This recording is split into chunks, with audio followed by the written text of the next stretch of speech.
Ram Ram everybody. अब आवाज कहाँ है इसकी? हाँ सही है। यहाँ से तो नहीं आ रही आवाज। राम राम एवरीबॉडी। चलो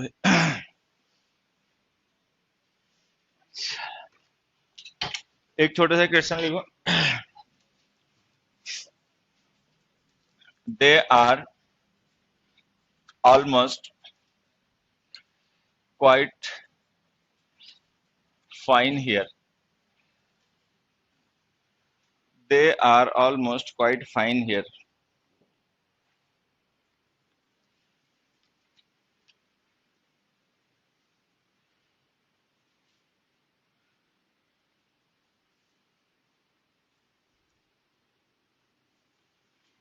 छुटको, ए, इसका क्वाइट का मीनिंग बता। ऊपर देख ले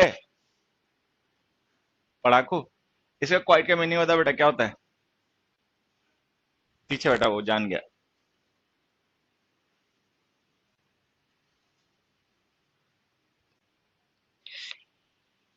पतंग तो नहीं होता कहीं? है पड़ोसी? क्वाइट का मीनिंग बता बेटा। हाँ, सफिशिएंट। इस क्वाइट का क्या मीनिंग होता है? पहले नहीं डिस्कस हुआ क्या कभी? To a great extent. To a great extent. हालांकि कंप्लीटली होता नहीं है, लेकिन ऑलमोस्ट कंप्लीटली होता है। मतलब समझ सकते हैं कि ऑलमोस्ट कंप्लीटली।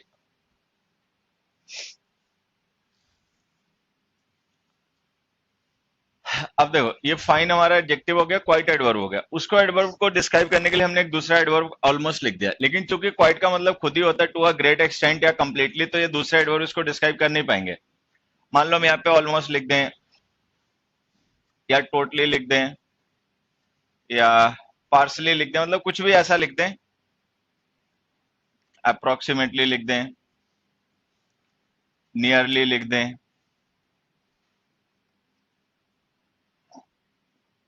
तो ये सब गलत है।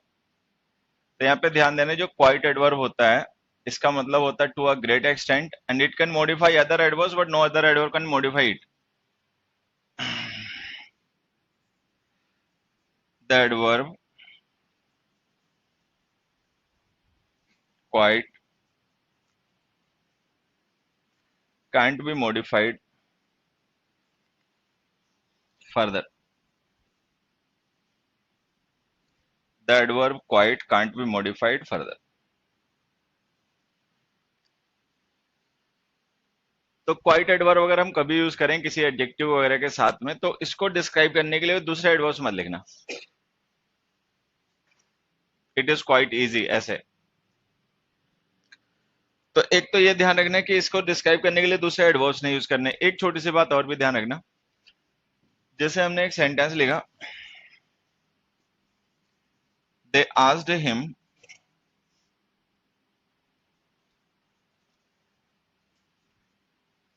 अ क्वाइट सिंपल क्वेश्चन।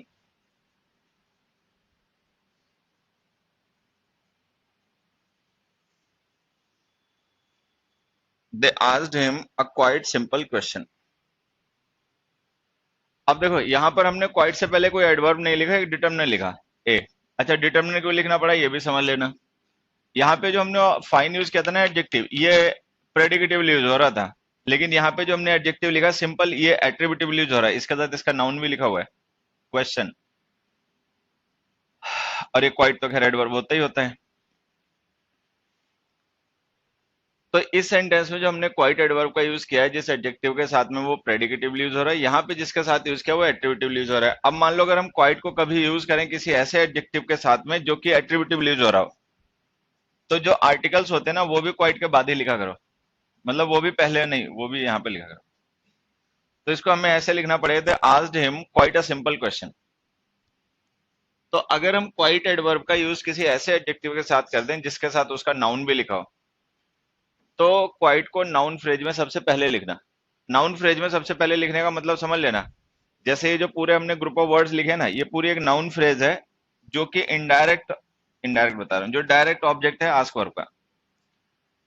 अब ये नाउन फ्रेज जो है ना, इसमें जो क्वाइट है इसको सबसे पहले लिखना। जो भी वर्ड स्ट्रेस करने के लिए यूज किए जाते हैं सेंटेंस में, वो अपनी फ्रेजेज में सबसे पहले लिख के यूज किए जाते हैं। तो इसको लिखना, they asked him quite is simple question. एक एग्जांपल से और समझ लेना। मान लो हमने लिखा अ क्वाइट इजी टास्क। दूसरा हमने लिखा quite an easy task. Next हमने लिखा क्वाइट इजियर टास्क, ऐसे कुछ। अब देखो एक ही नाउन फ्रेज है और हमने इसको क्या किया, 3 डिफरेंट वेज में लिखा, quite easy task, quite an easy task and quite easier task. तो अगर हम कभी किसी नाउन फ्रेज में क्वाइट का यूज करें, जो कि एक एडवर्ब होता है, तो इसको हमेशा उस नाउन फ्रेज में सबसे पहले लिखकर यूज करना है।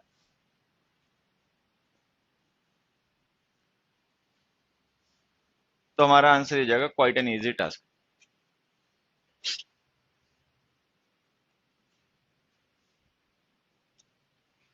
अब जिस तरीके से हम क्वाइट एडवर्ब को यूज करते हैं नाउन फ्रेज के शुरू में लिखकर, इसी तरीके से एक डिटर्मिनर भी होता है इंग्लिश में, उसका भी यूज नाउन फ्रेज में सबसे पहले ही किया करो।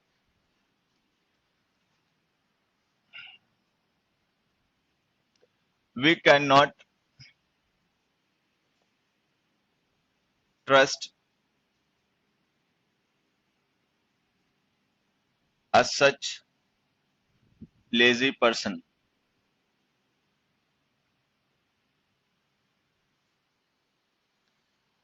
अब जैसे हमने लिखा, we can not trust a such lazy person.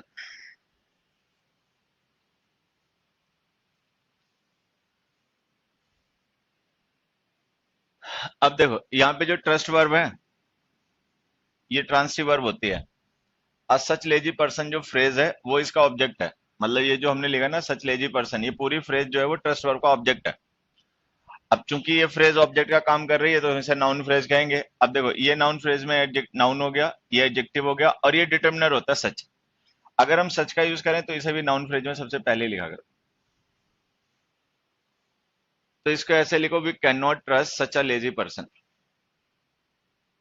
Such a lazy person. अब जैसे हमने ये लिखा है ना, quite easy task, quite an easy task, quite easier task, इसी में मान लो क्वाइट की जगह सच सपोज कर लो, such easier task, such an easy task, such easy task. तो अगर हम इस सेंटेंस में क्वाइट की जगह सच सपोज कर लें, तो भी यही आंसर सही होगा, सच एन इजी टास्क। अब देखो क्वाइट हो गया, सच हो गया, अभी कहानी खत्म नहीं हुई, अभी एक और देखना। अब एक सेंटेंस हमने लिखा, वी कैन नॉट ट्रस्ट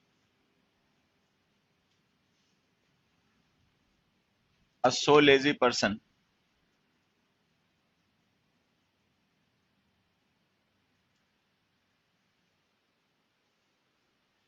अब हमने उसी सेंटेंस को ना फिर से लिखा, थोड़ा सा चेंज कर दिया, सच की जगह सो लिख दिया।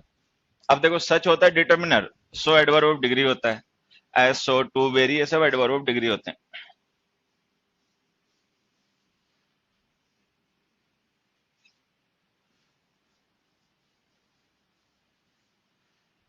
अच्छा, सो जो होता है ना, इसका यूज हम करते हैं किसी एडजेक्टिव को स्ट्रेस करने के लिए। अब जैसे ये यहाँ पे यूज किया गया लेजी को स्ट्रेस करने के लिए, ठीक है, कि कोई पर्सन बहुत ज्यादा ही लेजी है और हम ये बात स्ट्रेस करना चाहते हैं। अगर कभी किसी एडजेक्टिव को स्ट्रेस करना हो तो फिर उसका यूज प्रेडिकेटिवली किया करो। तो इस सेंटेंस को हमें ऐसे लिखना चाहिए, we can not trust a man, we can not trust a person who is so lazy. तो इस सेंटेंस को हमें ऐसे लिखना चाहिए।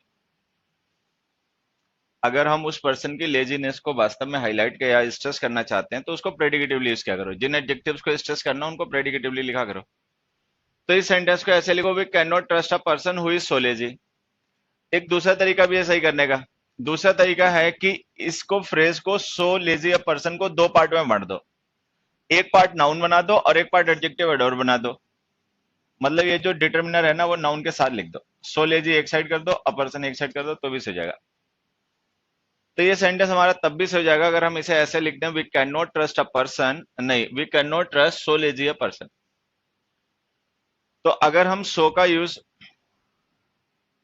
एज का यूज, टू का यूज और दिस और दैट का यूज, ध्यान देना ये दिस और दैट वैसे डिटर्मिनर भी होते हैं लेकिन ये एडवर्ब भी होते हैं, और जब दिस और दैट एडवर्ब होते हैं तो ये भी स्ट्रेस करने के लिए डिग्री को यूज किए जाते हैं। तो अगर हम इन एडवर्ब्स का यूज किसी एडजेक्टिव की डिग्री को स्ट्रेस करने के लिए करें और उसके साथ में उसका नाउन भी लिखा हो, तो उसको सही करने के दो तरीके होते हैं, या तो एडजेक्टिव को प्रेडिकेटिवली लिखो, हुई इज सो लेजी, या फिर एडजेक्टिव और नाउन को दो अलग अलग पार्ट में लिखो। तो या तो लिख दो सो लेजी अ मैन, या लिख दो a man who is so lazy. एक और एग्जांपल सही बात समझना,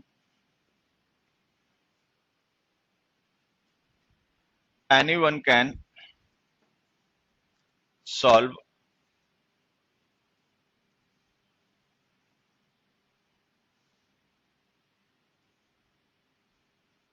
N as easy puzzle.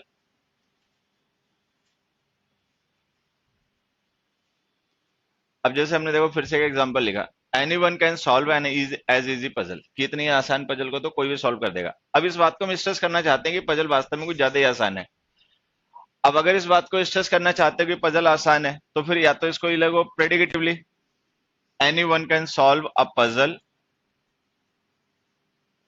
Which is so easy, as easy है जो भी, विच इज एज इजी। तो या तो इसको ऐसे लिखो तब सही होगा, और नहीं तो फिर वो नाउन और एडजेक्टिव अलग अलग कर दो। नाउन एडजेक्टिव को अलग अलग करने का मतलब ये होता है कि एडजेक्टिव एडवर्ब एक साथ लिखे रहने दो, नाउन का डिटरमिनर नाउन के साथ लिख दो। अब जब एन को पजल के साथ लिखोगे तो ए हो जाएगा। तो हम इस सेंटेंस को ऐसे सही कर देंगे, any one can solve as easy a puzzle.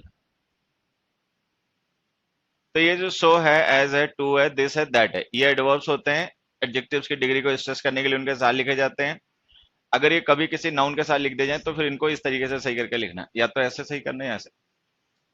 एक एग्जांपल और देखो,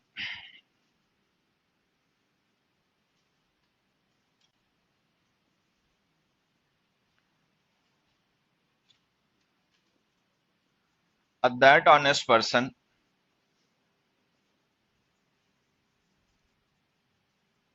can never tell a lie.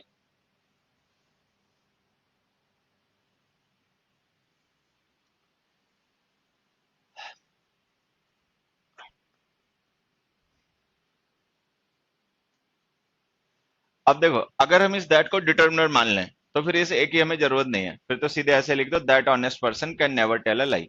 ठीक है। अच्छा, अगर हम इसे डिटर्मिनर ना माने और हम इसे एडवर्ब मान लें, क्योंकि एडवर्ब भी होता है, तो अगर हम इसे एडवर्ब मान लें तो ये एडवर्ब इस ऑनेस्ट एडजेक्टिव को स्ट्रेस करेगा। ठीक है। अब फिर वही तरीका, या तो उसको प्रेडिकेटिवली यूज करो, अ person who is that honest, कि एक आदमी जो इतना ऑनेस्ट हो जितना की है, या तो ऐसे लिखो, a person who is that honest, या फिर वही तरीका, दैट ऑनेस्ट अ पर्सन। तो या तो लिखो that honest a person can never tell a lie, या लिखो a person who is that honest can never tell a lie.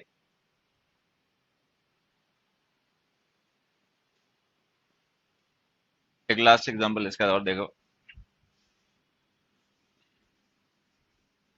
They appreciated your, they appreciated your so kind, या एक मिनट, so costly a car.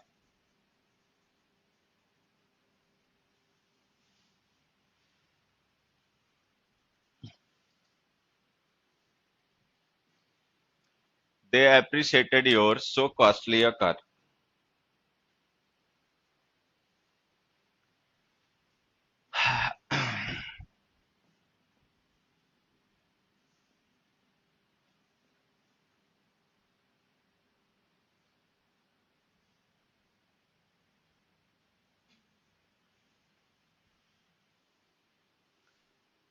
ये एक sentence देखो, I met your a friend, ये सही है गलत? हाँ, गलत है। चल भोपाल सही करे, इसे कैसे सही करेगा? आई मेट योर फ्रेंड हो गया सही।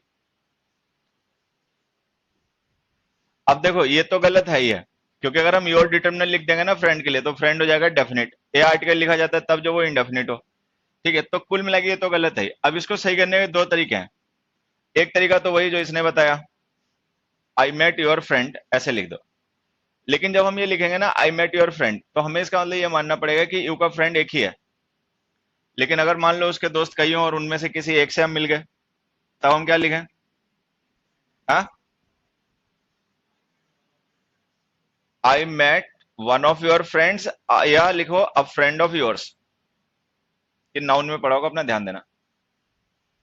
तो इस सेंटेंस को सही करने के लिए हमारे पास दो तरीके हैं, या तो हम लिखें आई मेट योर फ्रेंड, या हम लिखें I met a friend of yours. अब फ्रेंड ऑफ योर्स का मतलब जाएगा वन ऑफ योर फ्रेंड्स, और योर फ्रेंड का मतलब क्या होगा वो सबको ही पता है। अब जब वो बात वहां समझ में आ जाए तो जरा यहां भी आ जाना। ये जो हमने योर लिखा है ना और ए लिखा है, ये दोनों डिटर्मिनर इस कार नाउन के लिए यूज हो रहे हैं। अब जैसे वहां पे हमने फ्रेंड नाउन के लिए योर और ये लिखे तो दोनों गलत हो गए, तो यहाँ भी ये दोनों गलती हो जाएंगे। तो इसको अब हमें सही करना है। अब सही करने का आसान तरीका देखो क्या है, हटा दो योर और सिंपली ऐसे लिख दो they appreciated so costly a car. अब ये सेंटेंस ग्रामर के हिसाब से तो सही हो गया, लेकिन इसका मीनिंग बदल गया। पहले हम कह रहे थे वो कार हमारे लिसनर की है, अब ये पता नहीं चल पाएगा कार किसकी है। बस ये तो बदल गया, कार कॉस्टली है और सबने अप्रिशिएट किया, लेकिन कार किसकी है तो मीनिंग ही खत्म हो गया। तो अगर चाहते हो कि मीनिंग भी वही बना रहे हो, सेंटेंस ग्रामेटिकली सही भी रहे, तो ऑफ योर्स लिख दो लास्ट में।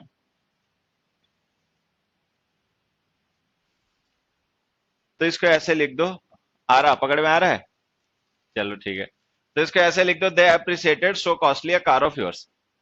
अब हम जिसको ऐसे लिख देंगे they appreciated so costly a car of yours, तो इसका मतलब हो जाएगा कि जो यू है इसके पास कई कार हैं, उनमें से एक कोई कार कुछ खासी कॉस्टली है जिसके बारे में ये बात की जा रही है। लेकिन मान लो अगर ऐसा ना हो, उस पर्सन के पास कार एक ही हो और कार ही ना हो, तो फिर हम देखो उसे कैसे लिखेंगे। तो फिर हम उसे ऐसे लिखेंगे, they appreciated your car which is so costly. They appreciated your car which is so costly. तो फिर ऐसे लिख देना। तो जब हम ये लिख देंगे they appreciated your car which is so costly, तो इसका मतलब ये मानना पड़ेगा कि लिसनर के पास एक ही कार है और वो कॉस्टली कार है। और लिख देंगे सो कॉस्टली कार ऑफ योर्स, तो इसका मतलब है उसके पास कार कही है लेकिन एक कुछ ज्यादा कॉस्टली कार है, उसके बारे में बात हो रही है। तो कुल मिला के जैसे चाहे सही कर लो, चाहे वैसे सही कर लो so costly car of yours लिख के, या ऐसे सही कर लो your car which is so costly.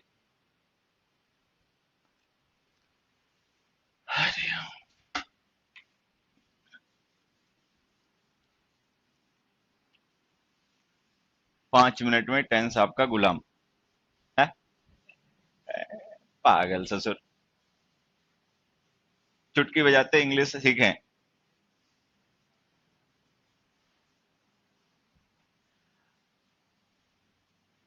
हमारे गुरुजी थे, उनके बाल नहीं रहे सर में इंग्लिश सिखाते सिखाते, या यूं को सीखते सीखते। ठीक है, यहाँ मुखर्जी लोगों ने इतनी आसान है, चुटकी बजाओ इंग्लिश है।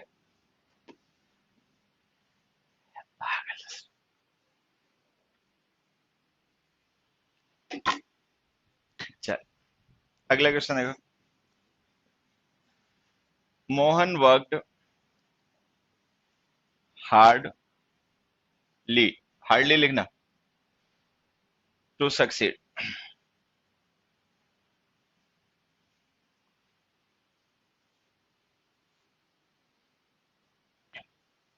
भोले बाबा का भगत बन गया क्या बे? हैं, कंठी माला डाले घूम रहा है ससुर?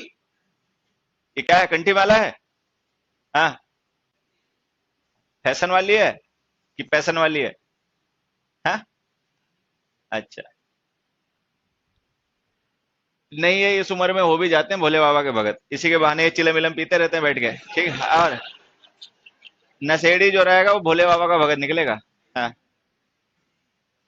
मौजी रहेगा वो कृष्ण जी का भगत निकलेगा। सात्विक आदमी होगा हमारे जैसे, वो राम जी का भगत निकलेगा। नहीं होता ऐसे? पता चल जाता है बेटा, आदमी कौन से भगवान को मानता है ना, उससे उसके कर्म पता चल जाते हैं। मौजी किस्म का होगा वो कृष्ण जी का भक्त निकलेगा। नशेड़ी होगा गोला भांग खाने वाला, भोले बाबा को पकड़ लेगा। पहलवान किस्म का होगा तो हनुमान जी को पकड़ लेगा। है, सही है। खैर, Mohan worked hardly to succeed. अब देखो ये जो हमने सेंटेंस लिखा है ना, Mohan worked hardly to succeed, यहाँ पे दो एडवर्ब होते हैं, एक हार्ड होता है और एक हार्डली होता है। हालांकि हार्ड एडजेक्टिव भी होता है, अपना चाहे ध्यान रखना, बाकी हार्डली केवल एडवर्ब होता है। अब एक तो इनके मीनिंग अलग। हार्ड का मतलब with force, with difficulty. Hard का मतलब विद फोर्स, विद डिफिकल्टी।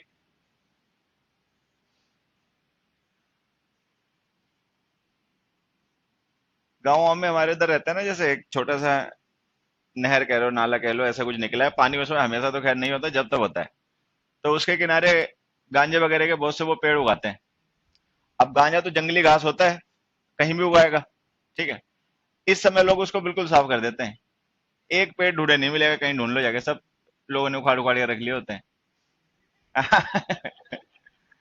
गांजा भांगते समय डिमांड में।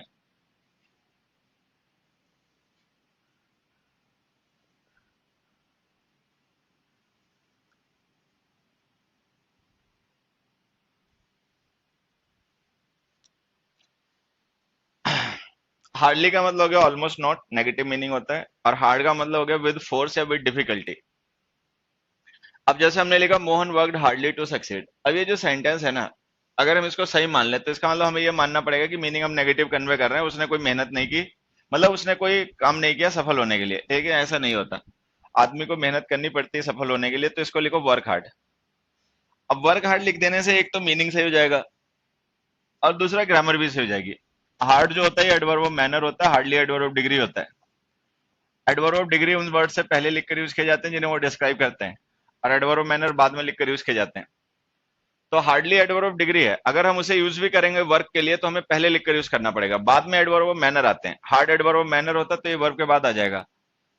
अगर मान लो हमें हार्डली ही यूज करना होता, कई बार कुछ ऐसे लोग होते हैं उनका तुक्का चल जाता है, नहीं कोई मेहनत वहनत कुछ नहीं, लॉटरी लग गई या कुछ भी हो गया, मतलब ऐसा कुछ। तो अगर हम हार्डली यूज भी करेंगे तो हम वर्ब से पहले लिखकर यूज करेंगे। एडवर्ब ऑफ डिग्री को उन वर्ड से पहले लिखा करो जिन्हें वो डिस्क्राइब करते हैं। तो हम इसे ऐसे लिखेंगे, Mohan hardly worked to succeed. एक मिनट, तो गांजे की बात करी ना, मैं असल में मैं ऐसा आदमी रहूंगा। नहीं नहीं नहीं, मुझे तो बहुत चिढ़ है, मैं तो स्वीटी सुपारी तक नहीं खाता था। आ, स्कूल टाइम में हमारे साथ के लड़के थे वो स्वीटी सुपारी खींचा करते थे। नहीं नहीं नहीं।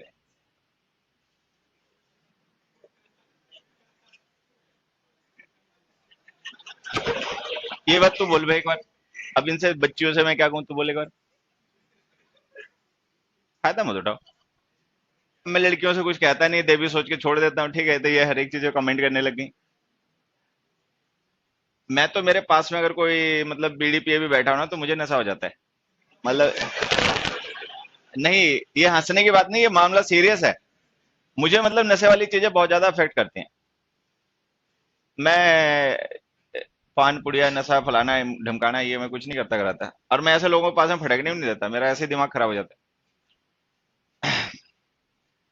तो जैसे हमने लिखा Mohan hardly work to succeed, अब ये जो हमने वर्क लिखी है ना verb, hardly adverb of degree है, चूंकि एडवर्ब ऑफ डिग्री है तो इससे पहले आ जाएगा, तो अगर हम हार्डली लिखेंगे तो वर्ब से पहले लिखेंगे। अच्छा, जब हम लिखेंगे Mohan hardly work to succeed तो इसका मीनिंग उसके मीनिंग से अलग होगा, लेकिन सही है भी है। मोहन हार्डली वर्क का मतलब मोहन डिडंट वर्क, उसने कोई मेहनत वहनत नहीं की सफल होने के लिए, मतलब ऐसा ही हो गया बिना मेहनत के। तो अगर हार्डली लिखना हो तो वर्ब से पहले लिखना है, ये एडवर्ब ऑफ डिग्री होता है। हार्ड लिखना हो तो बाद में लिखना है, एडवर्ब ऑफ मैनर होता है। उसके अलावा इनके मीनिंग भी अलग होते हैं, वो भी ध्यान रखना है। एक तीसरा एग्जांपल देखो, बैड हैबिट्स डाई हार्डली।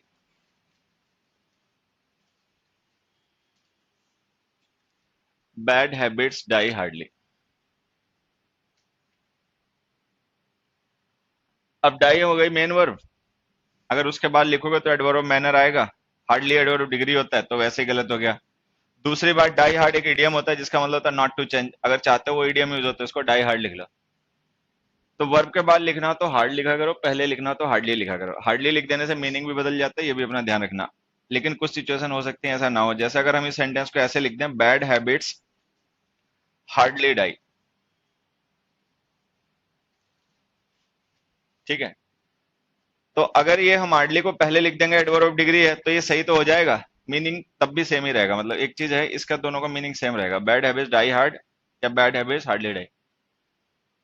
तो हार्डली लिखना हो वर्ब से पहले लिखा करो, हार्ड लिखना हो वर्ब के बाद लिखा करो। तो यहाँ पे मेन वर्ब के साथ तो इनकी पोजीशन से पता चल जाता है कौन सा सही होगा कौन सा गलत होगा। कुछ सिचुएशन में हो सकता है पोजीशन से फायदा ना मिले, जैसे कि we can't lose our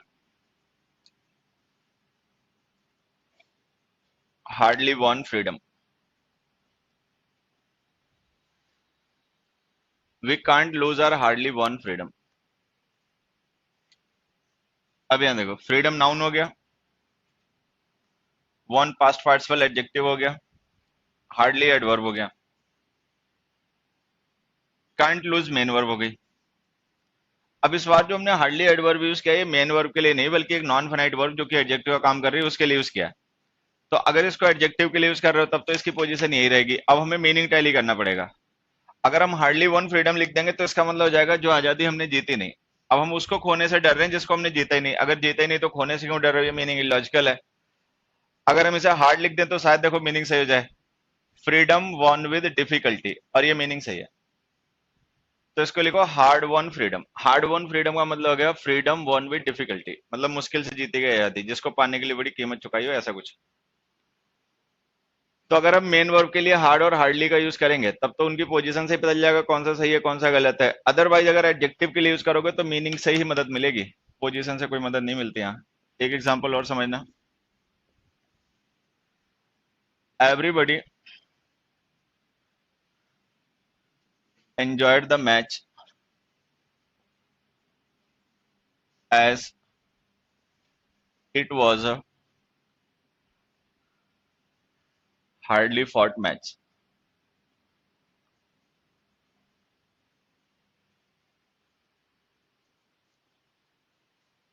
match noun हो गया, फॉट पास्ट पार्टिसिपल एडजेक्टिव हो गया, हार्डली उस एडजेक्टिव का एडवर्ब हो गया।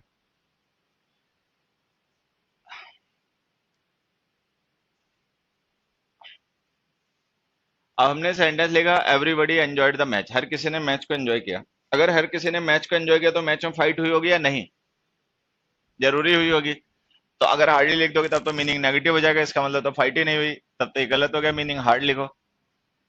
अब देखो हार्ड फॉट मैच का मतलब हो जाएगा match fought with difficulty with force. अब मान लो हम यहाँ पे एवरीबडी हटाएं और यहाँ पे लिख दें nobody, nobody enjoyed the match, किसी ने भी मैच एंजॉय नहीं किया। अगर किसी ने मैच एंजॉय नहीं किया तो मैच में फाइट हुई होगी या नहीं, नहीं हुई होगी, नेगेटिव मीनिंग। अब हार्डली लिख दो। तो कहने का मतलब है चाहे हार्ड लिखो या हार्डली लिखो उसकी पोजीशन वही रहेगी, बस अपना मीनिंग देख लो कॉन्टेक्स्ट के हिसाब से, पॉजिटिव चाहिए तो हार्ड लिखो, नेगेटिव चाहिए तो हार्डली लिखो।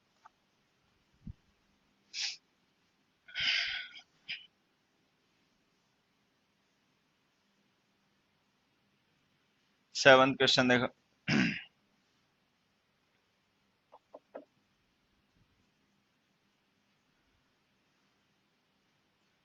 दे हार्डली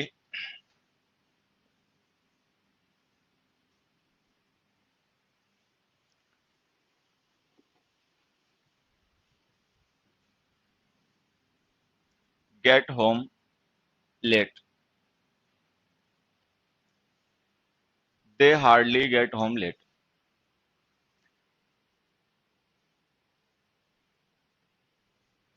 अब देखो यहाँ पे एक वर्ड हो गया हार्डली और एक वर्ड हो गया सेल्डम। हार्डली का सिनोनिम अगर हम देखें तो एक हो गया बेयरली और सेल्डम का हो गया रेयरली, ये इनके सिनोनिम्स हैं। हार्डली हमने कल पढ़ा कि एडवर्ब ऑफ डिग्री होता है, सेल्डम एडवर्ब ऑफ फ्रीक्वेंसी होता है, दोनों ही नेगेटिव होते हैं। अब ये दोनों नेगेटिव होते हैं, हार्डली भी नेगेटिव है सेल्डम भी नेगेटिव है, लेकिन ये अलग अलग एट्रीब्यूट के एडवर्ब्स होते हैं। सेल्डम फ्रीक्वेंसी शो करने के लिए लिखा जाता है किसी एक्शन की, हार्डली उसकी डिग्री शो करने के लिए लिखा जाता है। तो चूंकि ये फ्रीक्वेंसी शो करते हैं रेस्पेक्ट ऑफ टाइम, तो हम ये कह सकते हैं कि हार्डली का यूज मतलब सेल्डम या रेयरली का यूज हम तब करते हैं जब हमें व्हेन का रिप्लाई करना हो, टाइम। हार्डली का यूज तब करते हैं जब हमें हाउ मच का रिप्लाई करना हो, degree.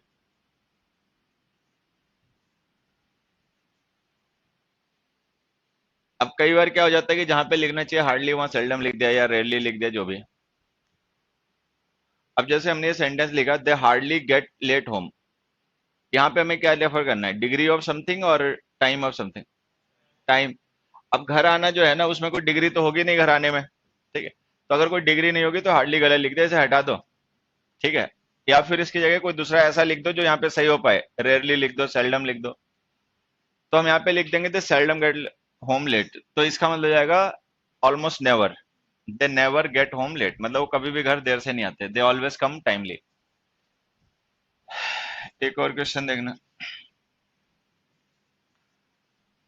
We seldom know anyone in this city.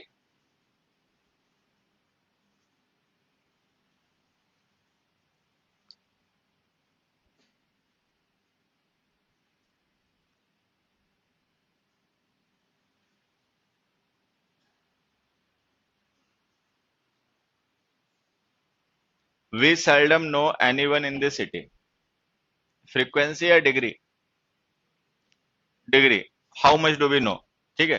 How many people do we know, तो यहाँ पे हमें टाइम को रेफर नहीं करना है, नो वर्ब को लेकर टाइम का रेफरेंस नहीं आएगा, घर आदमी आएगा, आज आएगा, कल आएगा, रोज आएगा, तो इसमें फ्रीक्वेंसी है, जानने में तो कोई फ्रीक्वेंसी नहीं है, तो ये एडवर्ब ऑफ फ्रीक्वेंसी यहाँ पे गलत लिख बैठे। अब या तो इसे हटा लो, या फिर कोई ऐसा एडवर्ब लिखो इसकी जगह जो कि इस कॉन्टेक्स्ट में जस्टिफाई हो पाए, हार्डली लिख दो, we hardly know anyone.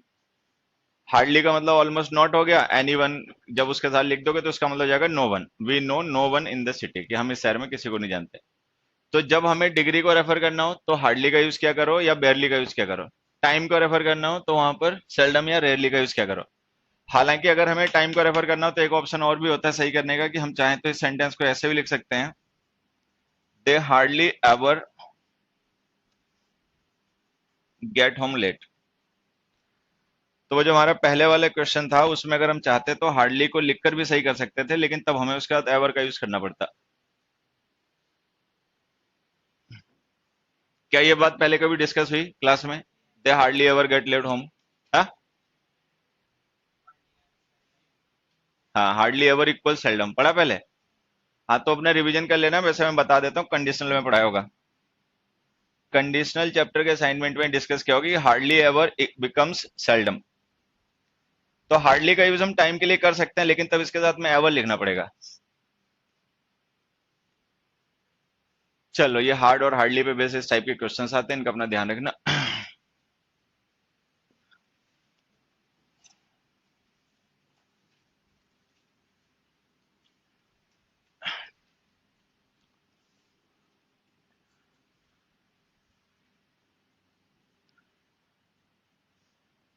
This job is fairly uncomfortable.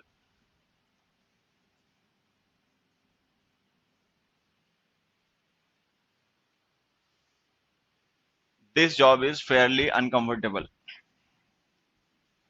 अब यहाँ पे हमने एक एडजेक्टिव यूज किया अनकंफर्टेबल, और उसके साथ में एक हमने एडवर्ब लिखा फेयरली।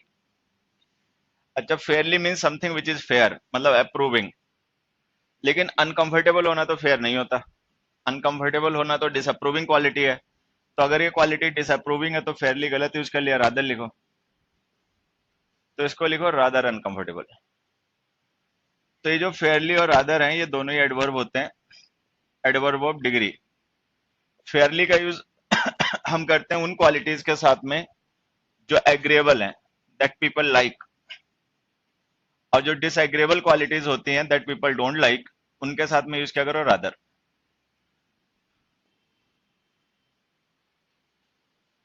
अब अगर उस सेंटेंस में वहां पर अनकंफर्टेबल नहीं कंफर्टेबल लिखा होता तो वो फेयरली से हो जाता, this job is fairly comfortable. Uncomfortable लिखा तो वो गलत हो गया, हमने रादर लिख दिया। तो अगर कोई ऐसी क्वालिटी या ऐसी डिग्री है जो अनकंफर्टेबल मतलब डिसएग्रेबल है तो रादर लिखो, एग्रेबल है तो फेयरली लिखो। फिर हमने एक एग्जांपल यहाँ पे और लिखा,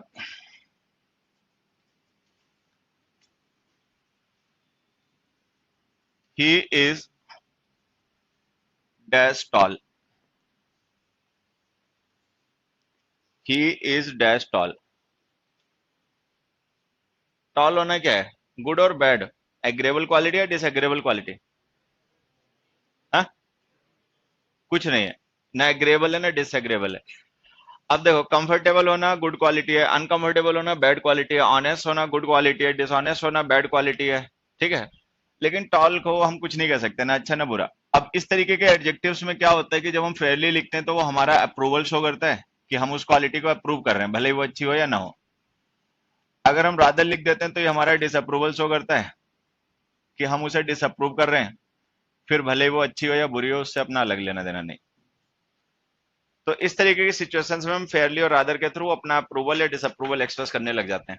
अब अगर हम फेयरली लिख देंगे तो इसका मतलब उस पर्सन की हाइट को हम अप्रूव कर रहे हैं, रादर लिख देंगे तो हम डिसअप्रूव कर रहे हैं। अब टॉल होना ना अच्छा है ना बुरा है, लेकिन फिर जो पर्सन का अपना ओपिनियन है उसके हिसाब से एडवर्ब यूज होंगे। मान लो थोड़ा सा यहाँ पे कॉन्टेक्स्ट को क्लियर कर दिया जाए, सो दे रिजेक्टेड हिम।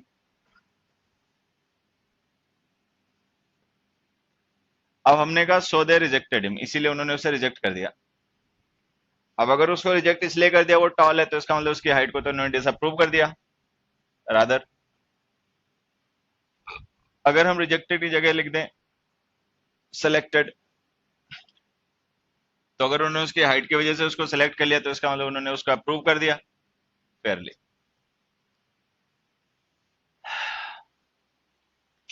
तो ऐसे एडजेक्टिव्स ना जो गुड होते हैं ना बैड होते हैं, उनके साथ जब हम फेयरली रादर यूज करते हैं तो ये हमारा अपना पर्सनल अप्रूवल या डिसअप्रूवल शो करते हैं। अगर हम किसी चीज को अप्रूव कर रहे हैं तो फेयरली, नहीं कर रहे तो रादर। फिर वो चाहे क्वालिटी अच्छी हो चाहे बुरी हो, उससे कोई लेना देना नहीं। फिर हमने एक थर्ड एग्जाम्पल लिखा,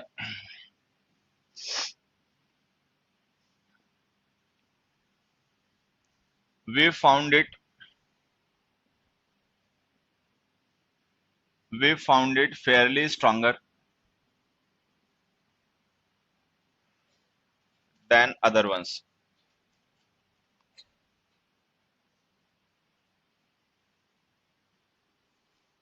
We found it fairly stronger than other ones. अब देखो, अगर तुम्हें अब तक ध्यान रहेगा तो हमने कंजंक्शन में पढ़ा था कि रादर और अदर का यूज हम कंपैरिजन के लिए करते हैं।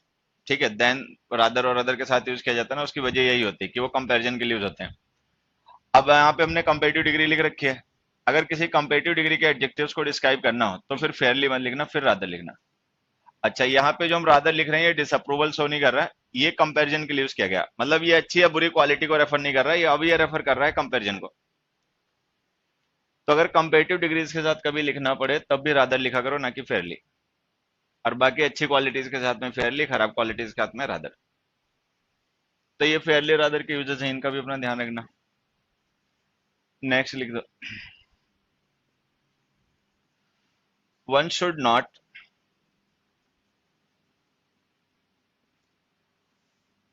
Talk highly.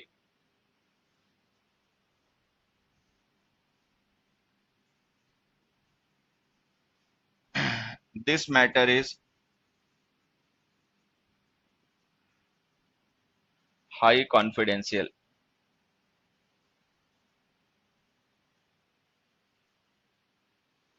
This matter is high confidential and one should not talk highly.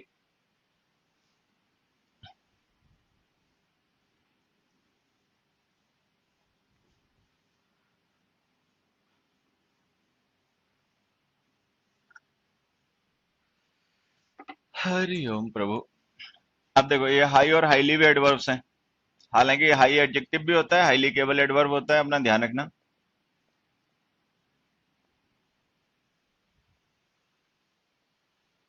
अब ये जो हाई एडजेक्टिव होता है, इसका यूज हम करते हैं। पहली बात तो एक चीज ध्यान रखना है यहाँ पे कि हाई जो होता है ये होता है एडजेक्टिव ऑफ प्लेस और एडजेक्टिव ऑफ मैनर।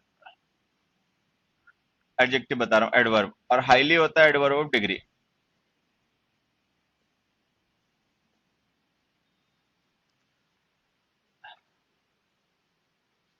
तो जहां पर हाउ और वेयर के रिप्लाई की जरूरत पड़े वहां पे हाई लिखना, जहां पे हाउ मच के रिप्लाई की जरूरत पड़े वहां पे हाईली लिखना, एक चीज। दूसरी बात, जनरली हाई का यूज हम करते हैं तब जब हमें किन्हीं वर्ब्स को डिस्क्राइब करना हो, और हाईली का यूज करते हैं तब जब एडजेक्टिव्स को डिस्क्राइब करना हो।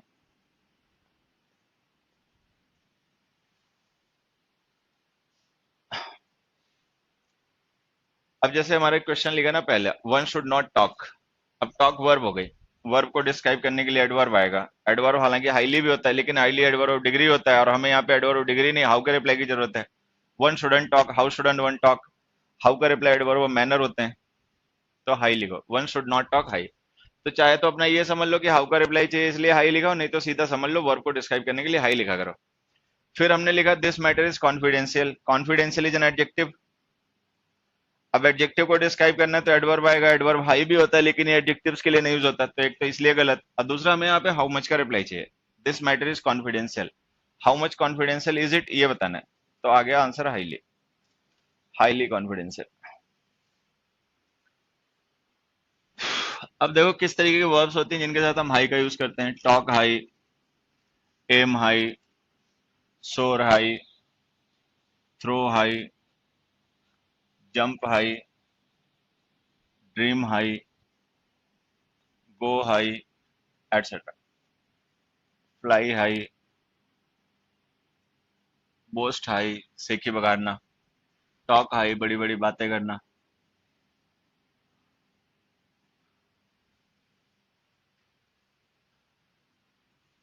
उसके बाद में इसका हम यूज करते हैं एडजेक्टिव्स के साथ में हाईली का। किस तरीके का एडजेक्टिव देखो समझना। एक तो यही जैसे हो गया हाईली कॉन्फिडेंशियल, कॉन्फिडेंशियल एडजेक्टिव है। कॉन्फिडेंशियल के अलावा जैसे मान लो हमने लिख दिया highly vulnerable, highly unstable, highly educated, highly paid. Oil tankers के पीछे लिखा होता है हाईली इन्फ्लेमेबल। तो ये सब एडजेक्टिव्स हैं।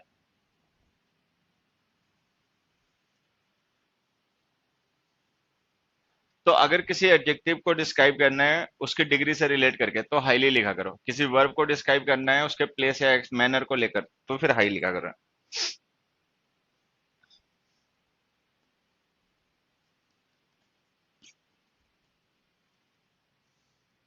अगला क्वेश्चन देखो।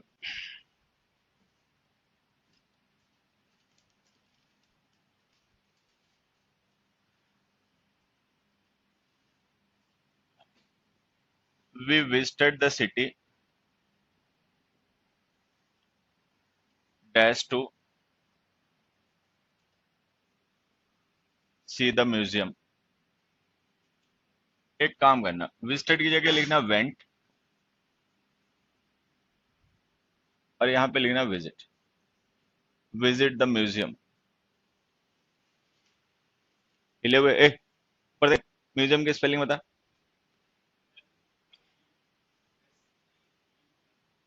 पड़ोसी जगह म्यूजियम की स्पेलिंग बता।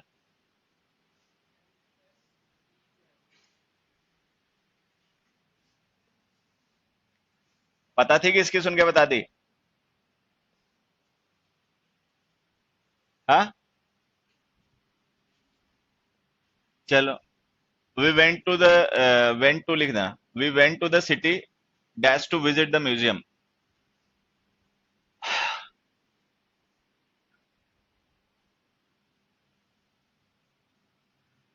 आई like, I like citrus fruits dash orange and mango.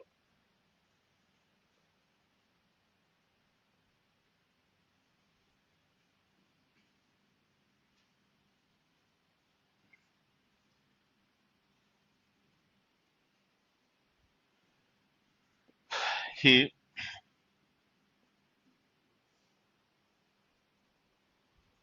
designed it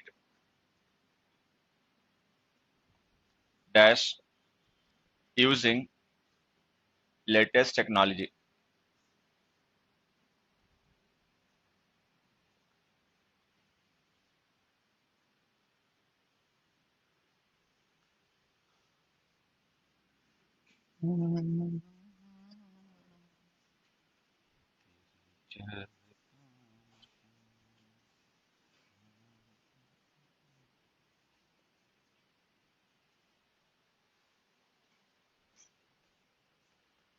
अब देखो ये दो एडवर्ब, ये जो एस वाला स्पेशली होता है, इसका एक तो मतलब होता है फॉर अ स्पेसिफिक पर्पस,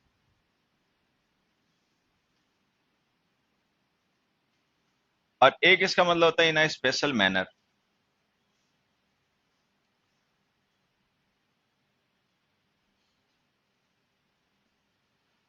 तो एक तो इसका मतलब हो गया इन अ स्पेसिफिक पर्पस, और एक इसका मतलब हो गया इन अ स्पेशल मैनर। जब इसका मतलब होता है फॉर ए स्पेसिफिक पर्पस, तभी हो जाता है वाई का रिप्लाई। जब इसका मतलब होता है इन ए स्पेशल मैनर, तो हो जाता है हाउ का रिप्लाई। उसके बाद में ई वाला स्पेशली आ गया, इसका मतलब होता है particularly, particularly, particularly, to be precise. और इसका यूज हम तब करते हैं जब हमें किसी जनरल इंफॉर्मेशन को एग्जाम्पल देकर कंसाइज करना, मतलब प्रिसाइज करना। तो ई वाले स्पेशली का मतलब पर्टिकुलरली होता है, किसी जनरल इंफॉर्मेशन को प्रिसाइज करने के लिए इसका यूज किया जाता है, और बाकी वो दोनों एडवर्ब मैनर और रीजन होते हैं। अब जैसे हमने पहला एग्जांपल लिखा, we went to the city, why, हम शहर गए, तो शहर गए क्यों, पर्पस क्या। अभी इन्फिनिटिव पर्पस यूज हो करता है वैसे, व्हाई, तो लिख दो specially.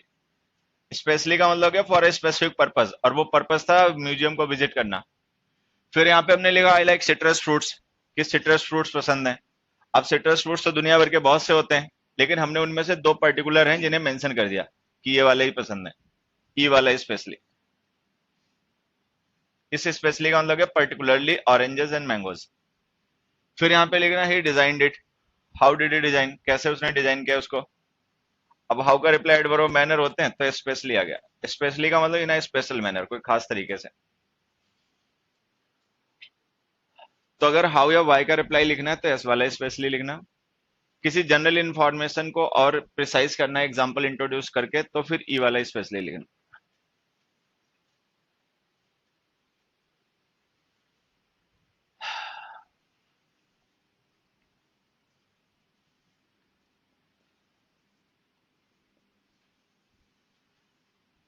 We dash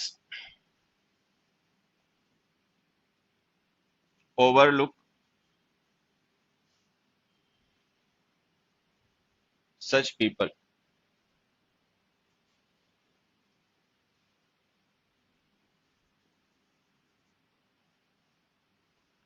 we shall meet him dash next month.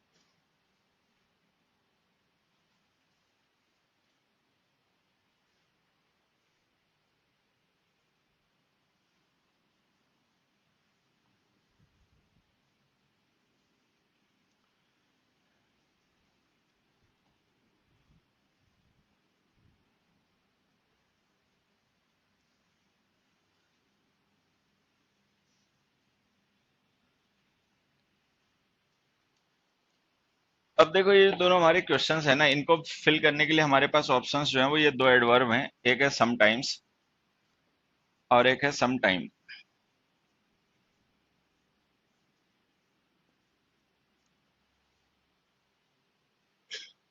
Some times का मतलब होता है अकेजनली, नाउ एंड देन। इसका मतलब हो गया अकेजनली, नाउ एंड देन, जब तब। ये देन लिखा हुआ है। इस सम टाइम का मतलब होता है at some indefinite point in time, at some indefinite point in time, मतलब टाइम का कोई ऐसा पॉइंट जिसको भी डिफाइन नहीं किया गया।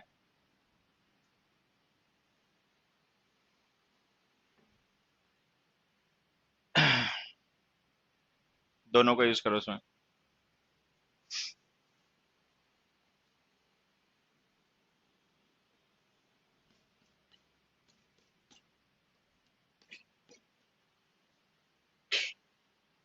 अबे फर्स्ट में क्या लिखा,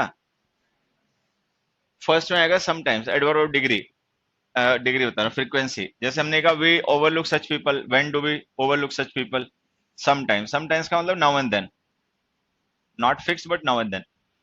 अब नेक्स्ट में आ जाओ, ये नेक्स्ट वन में लिखा we will meet him next month. अब हमने नेक्स्ट मंथ तो बता ही दिया कि उसको मिलेंगे, तो बात तो खत्म ही हो जानी चाहिए। लेकिन नेक्स्ट मंथ तो 30 डेज का मंथ है, 30 क्या, अगर अगस्त देख लें तो 31 डेज का है। अब 31 डेज में से कौन सा डे है जब उसको मिला जाएगा, ठीक है, वो डे अभी डिसाइड नहीं है, आवर डिसाइड नहीं है, सम टाइम। तो सम टाइम का मतलब हो गया at some indefinite point in next month, मतलब नेक्स्ट मंथ में कोई ऐसी डेट या डे जो अभी डिसाइड नहीं है, वो बाद में देखी जाएगी। तो सम टाइम का मतलब होता है at some indefinite point in time, time का कोई ऐसा पॉइंट जो भी डिफाइन नहीं है। और सम टाइम्स का मतलब ओकेजनली होता है, नाउ एंड देन। एक तीसरा एग्जांपल देखो, he spent dash with his parents.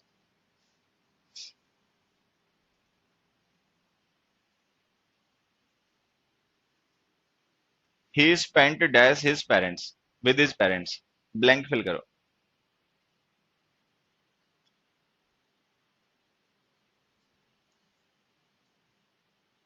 बुलंद सर, बता बेटा, कौन सा वाला? समटाइम्स या समटाइम? समटाइम कैसे पता चला, बताइए। अबे पता कैसे चला कि समटाइम आएगा? अगर मैं मान भी लूंगी तो सही बोल रहा है, तो मैं ये जानूंगा तो जरूर कि ऐसा क्यों।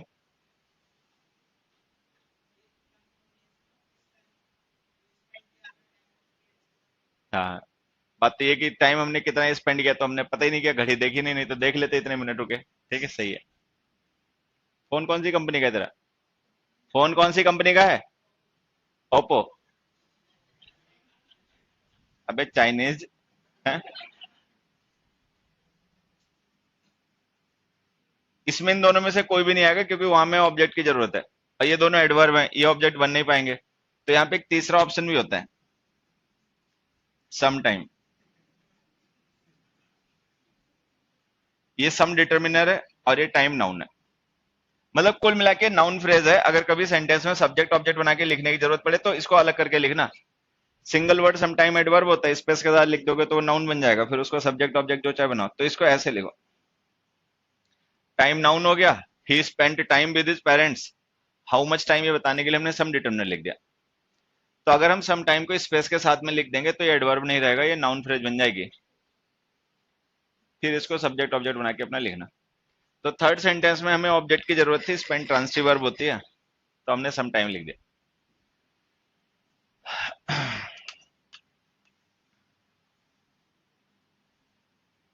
अगला देखो,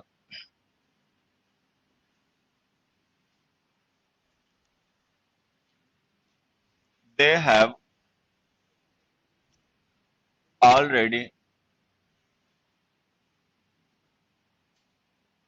watch this movie.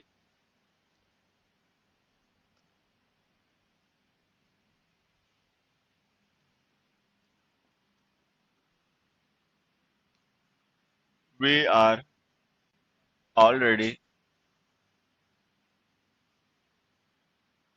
For the party.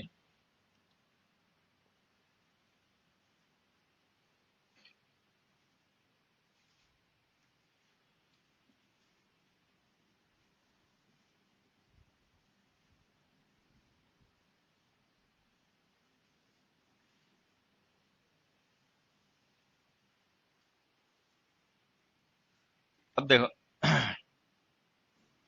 एक हमने यहाँ पे वर्ड लिखा ऑलरेडी और एक लिखा ऑलरेडी। अभी जो पहले वाला वर्ड है ये एक एडवर्ब है और ये एडजेक्टिव है। रेडी एडजेक्टिव है और ऑल उसके साथ में स्ट्रेस करने के लिए लिख दिया गया। अब ये जो ऑलरेडी एडवर्ब होता है इसका मतलब होता है बाय नाउ या बाय देन। ये जो ऑलरेडी एडजेक्टिव है इसका मतलब होता है ऑल प्रिपेयर्ड। रेडी का मतलब प्रिपेयर्ड, तैयार।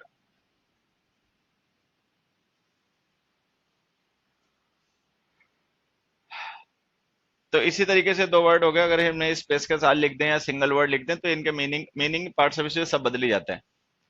अब हम देख रहे हैं यहाँ पे हमने एक आर लिंकिंग वर्ब लिख रखी है। अब अगर ये लिंकिंग वर्ब है तो इसके बाद में कॉम्प्लीमेंट लिखना चाहिए था, कॉम्प्लीमेंट एडजेक्टिव होते हैं, यहाँ पे ऑलरेडी एडवर्ब लिख दिया, ये तो गलत हो गया। तो इसको एडजेक्टिव बना दो, already. We are all ready, मतलब इसका हो गया we are ready for the party. तो रेडी एडजेक्टिव हो गया, कॉम्प्लीमेंट बन गया। अब यहाँ जाते हैं, यहाँ हम देख रहे हैं हैव हेल्पिंग वर्ब है, वॉस्ट मेन वर्ब है, एडजेक्टिव की जरूरत ही नहीं। एडजेक्टिव लिंकिंग वर्ब के बाद लिखे जाते हैं। तो वो जो हमने लिखा है we have watch this movie, ये तो वैसे सही हो गया, तो ऑलरेडी की जरूरत ही नहीं, से हटा दो यहाँ से। या फिर अगर लिखना ही चाहते हो तो जो एडवर्ब होता है ऑलरेडी उसका यूज कर सकते हैं। ऑलरेडी का मतलब यहाँ पे हो जाएगा by now. They have watch this movie by now. तो ऑलरेडी का मतलब पहले से ही, ऑल बाय नाउ। तो वो ऑलरेडी एडवर्ब होता है, उसको हम परफेक्ट टेंसेज में परफेक्ट टेंसेज में यूज करते हैं, और ये एडजेक्टिव होता है। फिर एक एग्जांपल और देखो,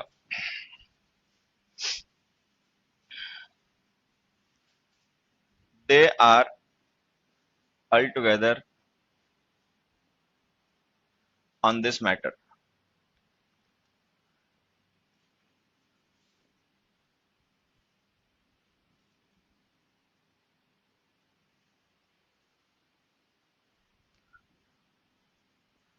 all together it will have make no difference in the long run।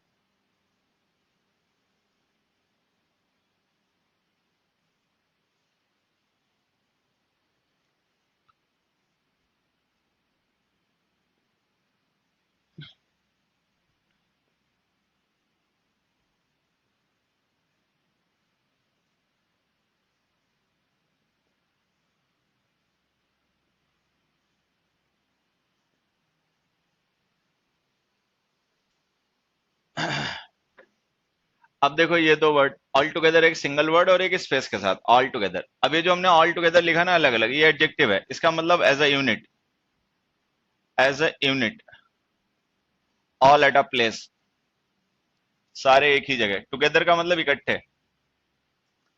तो अगर हम ऑल टुगेदर को स्पेस के साथ लिखेंगे तो एडजेक्टिव हो जाएगा, और इसका मतलब हो जाएगा कि जो लोग भी हैं जिनके बारे में बात की जा रही है वो सब एक साथ हैं, मतलब they are not in parts but they are a unit. अच्छा, ऑल टुगेदर जो सिंगल वर्ड होता है इसका मतलब होता है ऑन द होल, या यूं कह लो इसका मतलब होता है इन जनरल।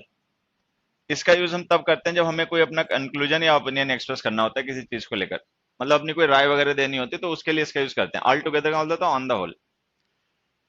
एक और मीनिंग इसका लिख सकते हो जिससे कि मुझे लगता है बात समझ में जल्दी आ जाएगी, कंसीडरिंग एवरीथिंग। कंसीडरिंग एवरीथिंग मतलब हर एक चीज को ध्यान में रखकर, सोचकर।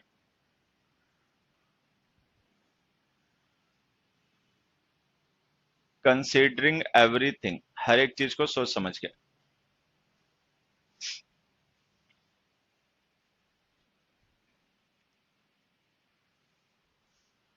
अब देखो फर्स्ट सेंटेंस जो हमारा लिखा है ना, इसमें आर लिंकिंग वर्ब है, तो इसके बाद हमें कॉम्प्लीमेंट चाहिए होगा। कॉम्प्लीमेंट होते हैं नाउन प्रोनाउन या एडजेक्टिव, ये एडवर्ब है, ये तो वैसे ही गलत हो गया, तो इसको लिख दो ऑल टुगेदर। तो इसका हो जाएगा they are together. All together का मतलब हो गया एज अ यूनिट, वो एक साथ है, मतलब उनके ओपिनियन अलग अलग नहीं है, वो बिखरे नहीं है। अच्छा, अब आ जाते हैं इसमें। इसमें हम देख रहे हैं हमें एडजेक्टिव की कोई जरूरत ही नहीं है, बल्कि एक एक कमेंट है, मतलब हम किसी चीज के बारे में अपनी राय बता रहे हैं कि इस चीज का कोई ज्यादा फर्क पड़ेगा नहीं लंबे समय में, ठीक है। तो ये ऑल टुगेदर एडजेक्टिव होता है, फिर ये क्यों यूज कर लिया जब किसी नाउन प्रोनाउन को डिस्क्राइब ही नहीं करने, तो गलत हो गया। अब या तो हटा दो इसे, ठीक है, तो सही हो जाएगा, और नहीं तो अगर रिप्लेस कर दोगे उस ऑल टुगेदर से तो भी सही हो जाएगा। तो उस ऑल टुगेदर का मतलब है कंसीडरिंग एवरीथिंग, कि हर एक चीज को ध्यान में रखते हुए, मतलब ये हमारे अपनी राय हो गई कि ये चीज ज्यादा काम करेगी नहीं। तो सिंगल वर्ड ऑल टुगेदर जो होता है इसका यूज ओपिनियन या मतलब ओपिनियंस के लिए, कंक्लूजन्स के लिए किया जाता है, और वो तो एडजेक्टिव होता ही होता है। तीसरा देखो, we are all right now.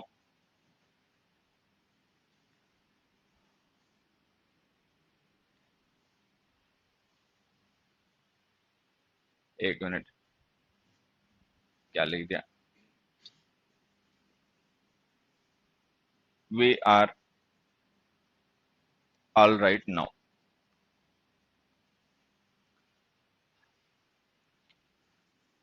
अब देखो, एक वर्ड हो गया ये ऑल राइट, एक हो गया ये ऑल राइट, दोनों ही एडजेक्टिव, दोनों का मीनिंग सेम।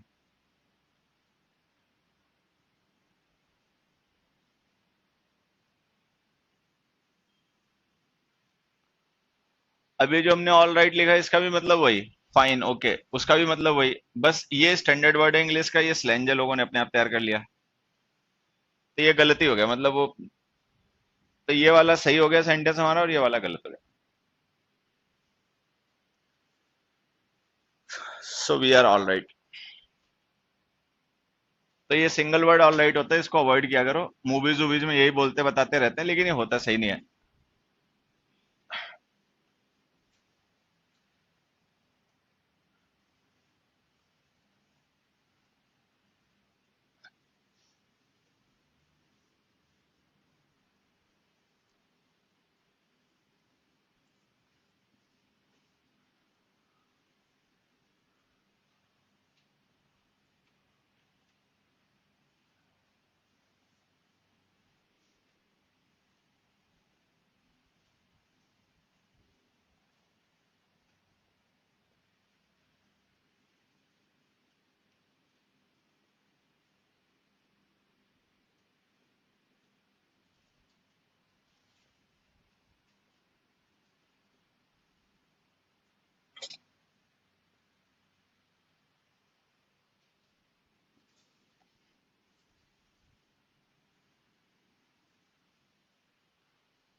अब देखो जैसे हमने लिखा एक एडवर्ब येट और एक स्टिल।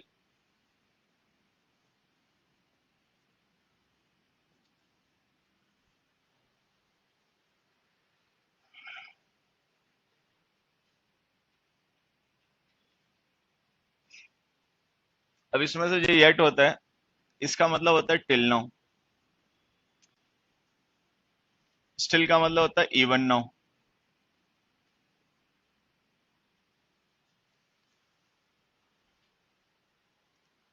येट का यूज हम तब करते हैं जब हमें किसी ऐसे एक्शन को रेफर करना हो जो एक्सपेक्टेड हो होना लेकिन हुआ ना हो, मतलब एक तरीके से नेगेटिव कंप्लीशन शो करने के लिए हम इसका यूज करते हैं। इसके थ्रू हम ये शो करते हैं कि something was expected to happen और be done but it hasn't, कि कुछ ऐसा जो एक्सपेक्टेड रहा होगा होना लेकिन वो हुआ नहीं। परफेक्ट टेंस में इसीलिए इसका यूज होता है। स्टिल का यूज हम करते हैं तब जो हमें ये शो करना होता है कि कोई एक्शन जो उस मोमेंट जिस मोमेंट वो प्रोसेस में है होना नहीं चाहिए, मतलब सरप्राइजिंग है। इवन का यूज सरप्राइज शो करने के लिए यूज किया जाता है, कल भी डिस्कस किया होगा। तो अगर हम इवन नाउ लिखते हैं तो इसका मतलब किसी एक्शन के टाइम को लेकर हम सरप्राइज हैं कि वो उस समय होना नहीं चाहिए जिस समय हो रहा है। तो अगर किसी काम के होने को रेफर करना है तो स्टिल, नहीं होने को रेफर करना तो येट। कुछ होना चाहिए था नहीं हुआ येट, और कुछ नहीं होना चाहिए था फिर भी हो रहा है तो स्टिल। अब जैसे हमने लिखा we are yet waiting for the bus. अब मान लो वेट 10 बस का 10-15 मिनट इंतजार किया, बस आ गई। 2 घंटे से वहीं पे खड़े, बस नहीं आई, तो it is surprising. Still we are still waiting. Still का मतलब इवन नाउ। अच्छा, they have not sent the parcel. अब यहाँ पे परफेक्ट टेंस लिख ही दिया तो स्टिल तो ऐसे ही खत्म हो गया, येट। तो हम लिख देंगे दे have not sent the parcel yet. Yet का मतलब हो गया टिल नाउ। तो वैसे तो वो जो टिल नाउ और इवन नाउ मीनिंग है उन्हीं से पता चल जाता है कि कहाँ पर येट आएगा कहाँ पे स्टिल आएगा। उसके बाद में थोड़ी बहुत रही सही कसर जो होती है वो टेंस से पूरी हो जाती है। अगर परफेक्ट टेंस लिखोगे तो येट आएगा, कॉन्टिन्यूअस लिखोगे तो स्टिल आएगा। फिर खैर कोई सिचुएशन ऐसी भी बन सकती है जहां पे टेंस से भी मदद ना मिले। They are dash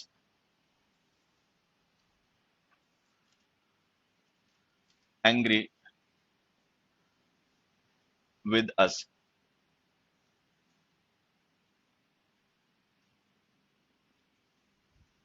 they are dash to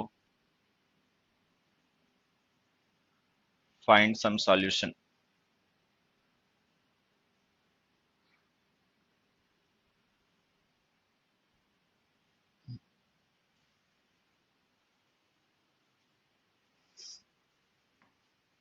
अब इनमें देखो ये दोनों ही सेंटेंस जो हमने लिखे हैं ना तो इनमें से कोई परफेक्ट टेंस है और ना ही कोई कॉन्टिन्यूअस टेंस है। ये दोनों ही इंडेफिनिट टेंस में है क्योंकि इनमें सब में आर वर्ब है जो कि फर्स्ट फॉर्म है। अब यहाँ पे जो सेंटेंस का मीनिंग है उसी से हमें मदद मिल पाएगी। अब जैसे हमने लिखा they are dash angry with us. मान लो कोई पर्सन हमसे गुस्सा है, ठीक है, किसी वजह से। अब मान लो उस समय तक वो गुस्सा है जिस समय वो खत्म हो जाना चाहिए उसका, लेकिन नहीं खत्म हुआ, रंज मान गया। तो they are still angry with us. तो स्टिल का मतलब इवन नाउ, कि मतलब कोई काम अभी भी हो रहा है या अभी भी है जब नहीं होना चाहिए तो स्टिल। फिर हमने लिखा they are dash to find a some solution. अब एक चीज समझना, ये जो हमने टू फाइंड इन्फिनेटिव लिखा है ना, इसका यूज हम करते हैं उन एक्शंस के लिए जो उस समय प्रोसेस में ना हो, मतलब इफेक्टिव ना हो। मैं एक एग्जांपल जैसे समझा देता हूँ। मैंने जैसे लिखा I want to go there, या I want to go Jaipur, या जो भी। तो अगर हम लिख रहे हैं I want to go Jaipur, तो इसका मतलब ये पर्सन अभी जयपुर में है नहीं, अभी मतलब इसकी प्लानिंग है, बाद में कभी जा पाएगा। तो ये जो इन्फिनेटिव होते हैं ना, इनका यूज हम उन एक्शंस के लिए करते हैं जो कि प्रोसेस में है नहीं, वो बाद में होंगे, प्रोस्पेक्टिव इवेंट होते हैं, ठीक है। तो अगर हम ऐसे लिख दें they are dash to find a solution, तो इसका मतलब ये सॉल्यूशन ढूंढ नहीं पाए, अभी इनको सॉल्यूशन ढूंढना ही है। तो अगर हम इन्फिनेटिव लिख रहे हैं तो इसका मतलब हम इनडायरेक्टली ये कह रहे हैं दे हैवंट फाउंड सॉल्यूशन।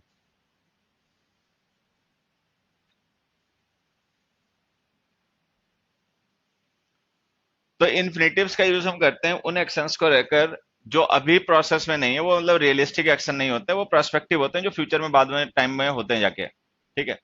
अब जब पता ही चल गया किसी ऐसे काम को रेफर कर रहे हो जो नहीं हुआ, हो जाना चाहिए था, तो येट लिख दो।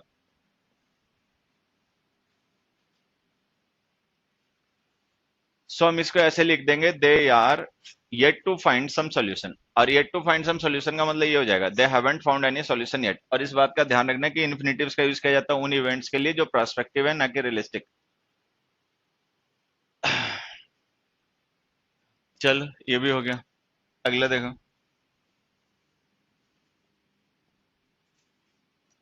आई don't think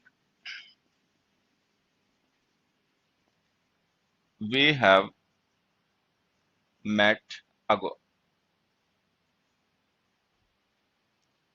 I don't think we have met ago।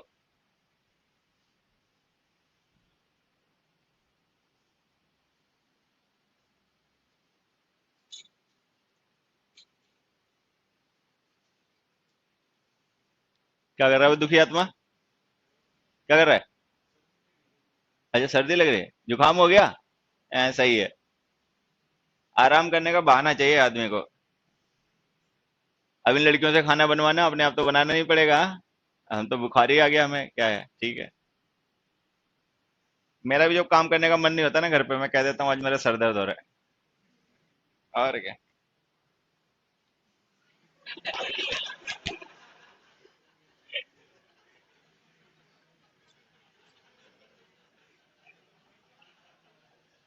चलो छूट है, छूट है, छूट है देवियों, छूट है।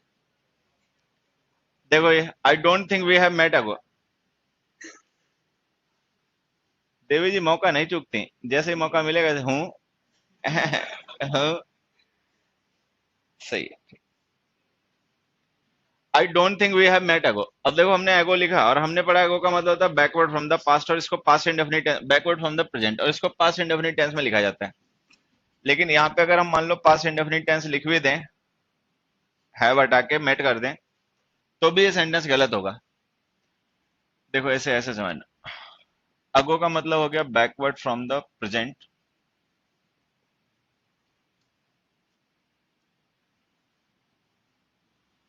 और बिफोर का मतलब हो गया backward from the past.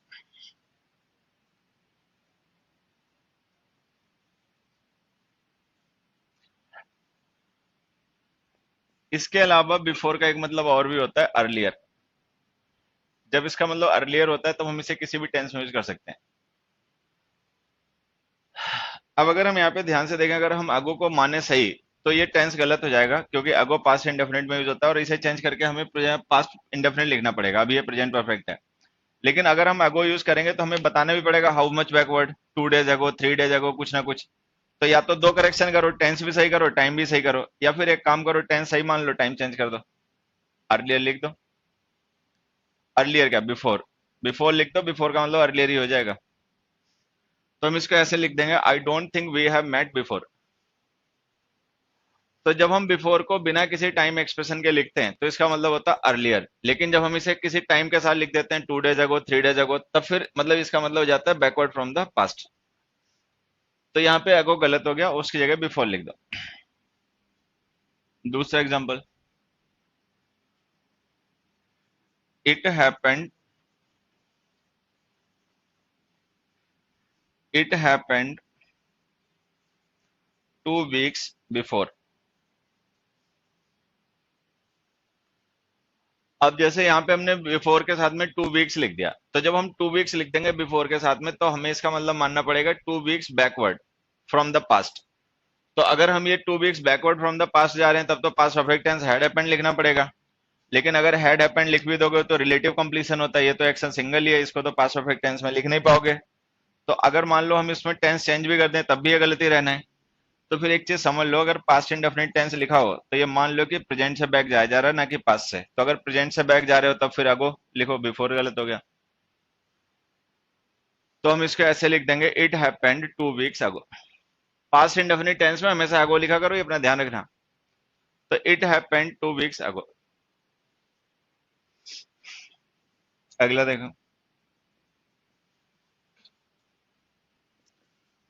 The man shouted loud at him। at him क्या them। दूसरा, the teacher asked the boy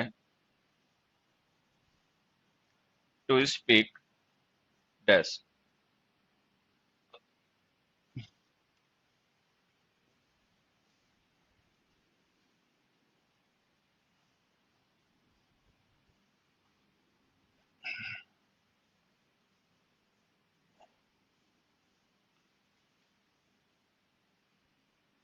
देखो ये जो हमारे सेंटेंस हैं दोनों, the man shouted loud at them वगैरह वगैरह, इनसे हमें यहाँ से सीखना क्या।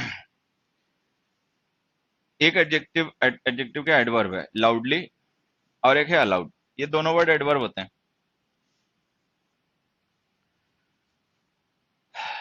इनमें से अलाउड का मतलब होता है ऑडिबल वॉल्यूम। ऑडिबल वॉल्यूम का मतलब इतनी तेज जो कि सुनाई पड़ जाए। अच्छा, लाउडली का मतलब होता है high volume, eight high volume, disturbing noise. तो लाउडली का मतलब है high volume which causes disturbance that seems unpleasant to our eardrums, and allowed means something which is audible and can be heard।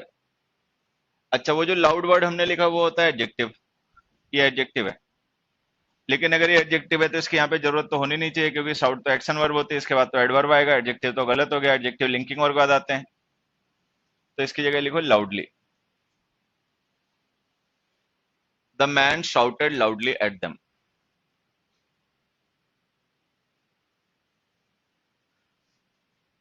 अब इसमें आ जाओ, the teacher asked the boy speak. The teacher asked the boy to speak लिखना था। देखो इसमें क्या लिखें, लाउडली या अलाउड। इसमें लिखना अलाउड। अलाउड का मतलब एट ऑडिबल वॉल्यूम। तो अलाउड का मतलब something which can be heard, जो सुनाई पड़ जाए इतना तेज। और लाउडली का मतलब disturbing at high volume.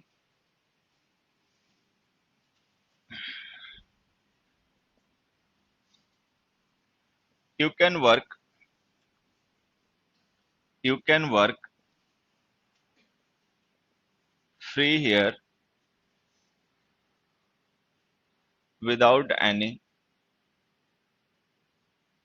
Disturbance.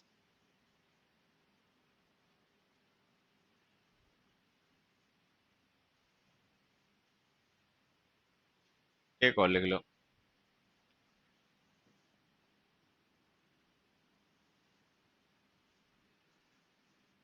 We get nothing freely in this world।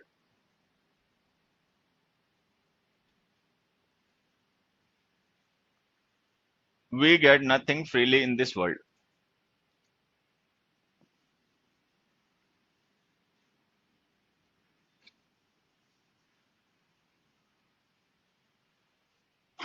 अब देखो यहाँ पे समझना, फ्री और फ्रीली, फ्री एडजेक्टिव भी होता है और एडवर्ब भी होता है। फ्रीली केवल एडवर्ब होता है। फ्री जब एडजेक्टिव होता है तो इसका मतलब होता है इंडिपेंडेंट, और जब हम इसे फ्रीली लिख देते हैं तो उसी इंडिपेंडेंट एडजेक्टिव की एडवर्ब फॉर्म बन जाती है, और इसका मतलब हो जाता है इंडिपेंडेंटली। फ्रीली का मतलब ये हो गया। आज जब फ्री का मतलब होता है at no price, at no price, बिना किसी कीमत, मुफ्त में। तो फ्री एडजेक्टिव भी होता है, एडवर्ब भी होता है। फ्रीली केवल एडवर्ब होता है। फ्रीली का मतलब इंडिपेंडेंटली होता है, फ्री का मतलब एट नो कॉस्ट होता है।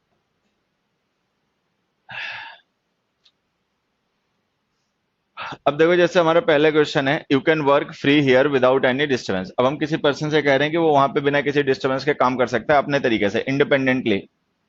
तो ये पैसे की बात नहीं हो रही है, लेन देन की बात नहीं हो रही, ये बात फ्रीडम की हो रही है। तो अगर बात फ्रीडम की हो रही है ना कि प्राइस की, तो वहां पे फ्रीली लिखो, you can work freely. Freely का मतलब इन इंडिपेंडेंट मैनर, ठीक है। अब उसमें आ जाते हैं, वी गेट नथिंग। अब कोई भी चीज हमें मिलती है तो इट कॉस्ट अस, उसकी कुछ ना कुछ कॉस्ट होती है मतलब। तो इसको लिखो फ्री। फ्री का मतलब without I am making payments और with eight no price.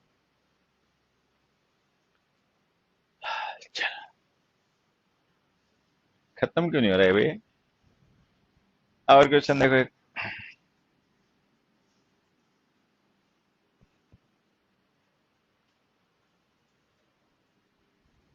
They have got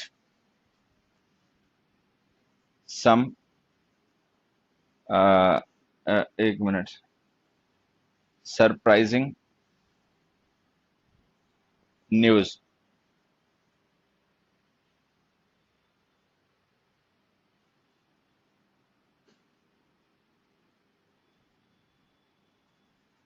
the dash advertised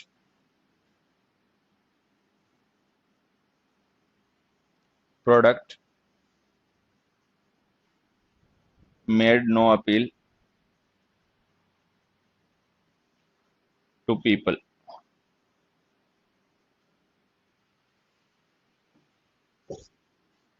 the dash advertise product made no appeal to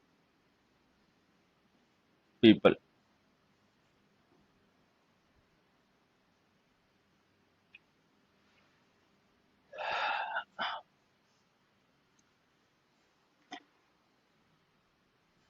देखो इन ब्लैंक्स को फिल करने के लिए हमारे पास ऑप्शन है very and much.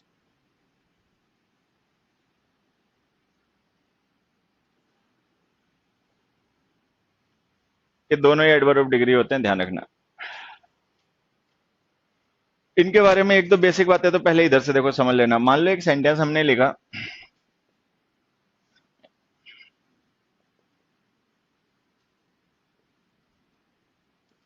They talk very, ठीक है, ऐसे।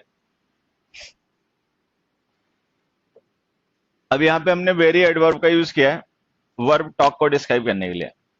लेकिन ये जो वेरी होता है ना, ये पॉजिटिव डिग्रीज का एडवर्ब होता है। पॉजिटिव डिग्री के जो एडजेक्टिव एडवर्ब्स होते हैं, कि जो टॉक है ना वर्ब है, मच लिखो। तो पहला तो डिफरेंस यही समझ लेना कि very can't modify verbs, can't modify verbs. कि वेरी जो एडवर्ब होता है ये वर्ब्स के लिए नहीं यूज होता, ये यूज होता है एडजेक्टिव्स के लिए, एडवर्ब्स के लिए, ठीक है। इट कैन मॉडिफाई वर्ब्स, एक डिफरेंस। अच्छा अब जैसे हमने लिखा दे टॉक मच, वेरी गलत हो गया। अगर हम इस सेंटेंस को ऐसे लिख दें, दे टॉक वेरी मच, तब सही हो गया, तब भी गलत होगा? तब सही होगा। तब ये इसलिए सही जाएगा क्योंकि मच डिस्क्राइब करेगा टॉक को, वेरी डिस्क्राइब करेगा मच को। तो अगर हम ऐसे लिख दें दे टॉक वेरी, तब तो गलत है, दे टॉक मच लिखना पड़ेगा। अब उस मच को डिस्क्राइब करने के लिए हम वेरी भले यूज कर लें, क्योंकि मच है एडवर्ब, तो वेरी उसे डिस्क्राइब कर लेगा, लेकिन वर्ब को डिस्क्राइब नहीं कर पाएगा। तो एक तो ये ध्यान रखना है। दूसरा क्या ध्यान रखना है, जैसे हमने एक सेंटेंस लिखा, यू आर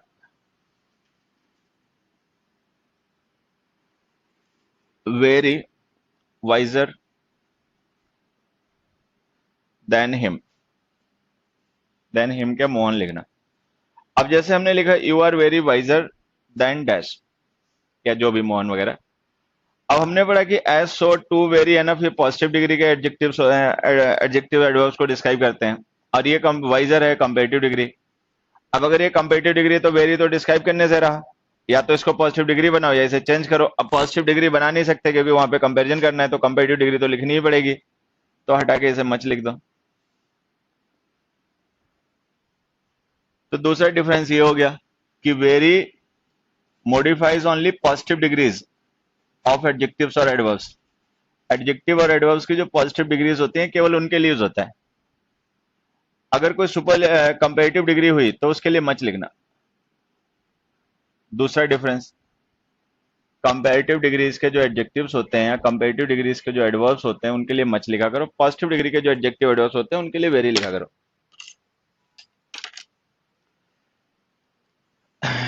अच्छा, वैसे तो सुपरलेटिव डिग्री के साथ कोई जरूरत पड़ती नहीं, लेकिन अगर कभी सुपरलेटिव डिग्री को डिस्क्राइब करना हो तो इसको ऐसे लिखना, you are by far the wisest person here.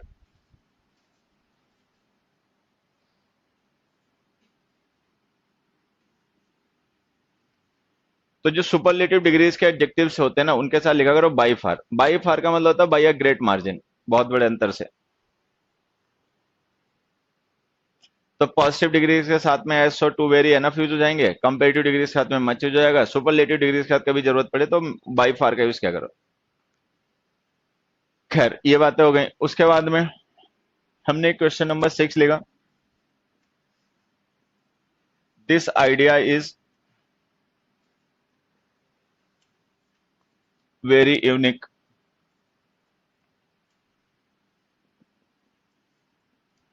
This idea is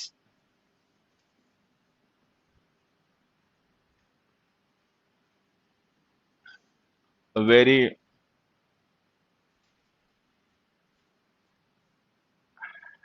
क्या लिखे हैं इसमें, इंटरेस्टिंग लिख देते मान लो, ये छोड़ो, यूजफुल लिखना।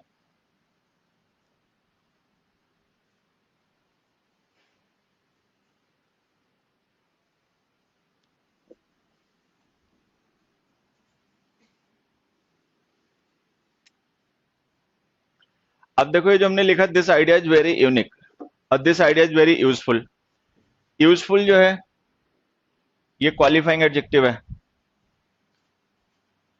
यूनिक जो है वो क्लासिफाइंग एडजेक्टिव है। अच्छा, क्लासिफाइंग एडजेक्टिव्स में डिग्रीज होती नहीं है, तो ये एडवर्ब ऑफ डिग्री वेरी तो गलत हो गया, यहाँ ये सही हो गया।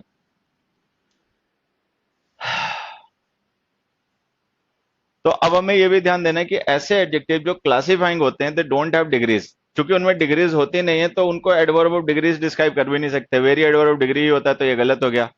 तो अगर हम लिखें वेरी यूजफुल तो सही है, वेरी यूनिक लिखें तो गलत है। इस तरीके के एडजेक्टिव जो क्लासिफाइंग होते हैं इनके साथ में अगर जरूरत पड़े तो अब्सोल्युटली लिखा करो, अब्सोल्युटली यूनिक।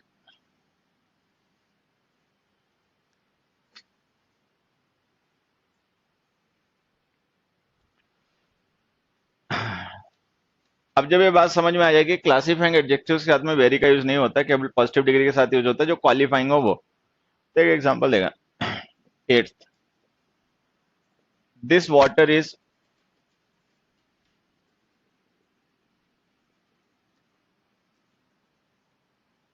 डैश कोल्ड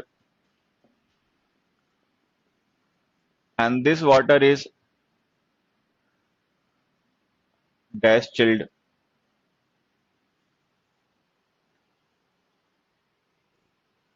अब देखो, ये जो हमने चिल्ड और कोल्ड लिखे हैं ये दोनों ही मतलब टेम्परेचर के एडजेक्टिव हैं। मान लो ये टेम्परेचर का स्केल हो गया, ये हो गया हाईएस्ट, ये हो गया लोएस्ट, इनके बीच में हो गया एवरेज। अब एवरेज से ज्यादा है कुछ भी तो वार्म, एवरेज टेम्परेचर से बिलो है तो कोल्ड।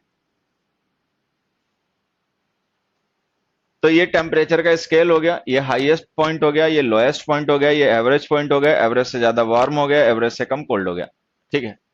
अब कोल्ड जो है वो एक कंपेरेटिव डिग्री है, मतलब कंपेरेटिव वैल्यू है, वो यहां से लेकर यहां तक कहीं भी हो सकती है। लेकिन जो चिल्ड होता है ना वो होता है लोएस्ट डिग्री का टेम्परेचर, लोएस्ट, उससे नीचे कुछ नहीं होता। अब ऐसे एडजेक्टिव जो अपनी लोएस्ट डिग्री डिस्क्राइब करते हैं जैसे चिल्ड है, वेरी इनके साथ भी गलत हो जाएगा, अब्सोल्युटली लिखा करो। अगर हम वेरी लिख देंगे यहाँ पे तो गलत हो जाएगा, कोल्ड के साथ सही हो जाएगा। तो जो एडजेक्टिव्स अपनी हाईएस्ट डिग्री को या लोएस्ट डिग्री को रिप्रेजेंट करने के लिए लिखे जाते हैं, मतलब जो मैक्सिमम और मिनिमम के एडजेक्टिव्स होते हैं उनके साथ में वेरी मत लिखा करो। जो एडजेक्टिव्स मैक्सिमम या मिनिमम को रेफर करते हैं उनके साथ भी वेरी गलत हो जाएगा, क्लासिफाइंग के साथ भी गलत हो जाएगा। एक दूसरे एग्जांपल से ये बात समझना, I am dash tired I am dash exhausted.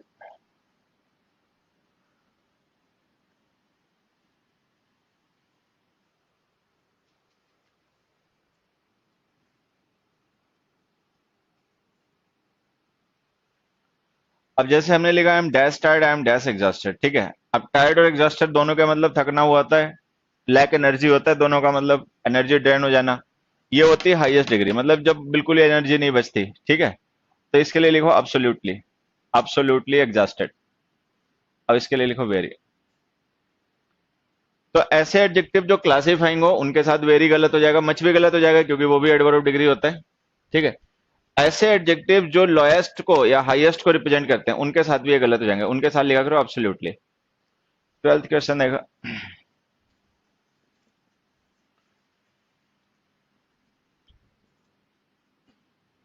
The room was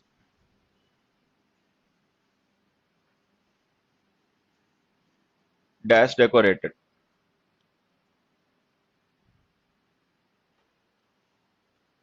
अभी जो हमने लिखा है the room was dash decorated, देखो तो इसमें डेकोरेटेड क्या है, पैसिव वॉइस है या पास्ट पार्टिसिपल है?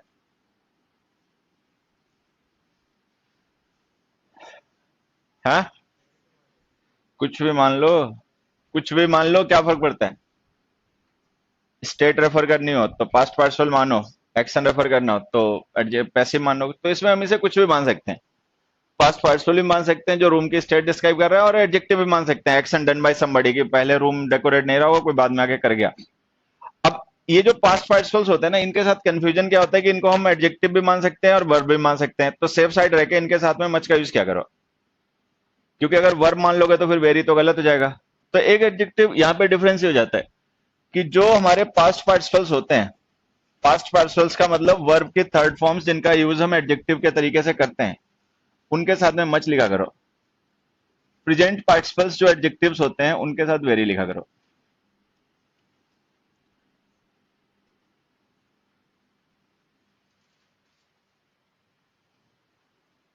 तो अगर हम कभी किसी वर्ब को एडजेक्टिव बना के लिखें, ठीक है, तो हमें पता है एक तो उसकी प्रेजेंट पार्टिसिपल फॉर्म हो गई, पास्ट पार्टिसिपल फॉर्म हो गई। पास्ट पार्टिसिपल फॉर्म जो होती है वो लगभग बहुत ज्यादा सिचुएशंस में वर्ब का भी काम करती है, तो उसके साथ में वेरी का ना यूज करके मच का यूज किया करो, क्योंकि वेरी जो होता है वो वर्ब के साथ आता नहीं है। तो जो एडवर्टाइज है ना, इसके साथ लिखो much, the much advertised product. अरे सरप्राइजिंग के साथ वेरी लिख दो। सरप्राइजिंग भी एडजेक्टिव है, न्यूज को डिस्क्राइब कर रहा है, और ये एडवर्टाइज भी एडजेक्टिव है, ये प्रोडक्ट को डिस्क्राइब कर रहा है, दोनों ही एडजेक्टिव हैं। तो पास्ट पार्टिसिपल के साथ में मच लिखा करो, प्रेजेंट पार्टिसिपल के साथ में वेरी लिखा करो। 13th क्वेश्चन देखो। We are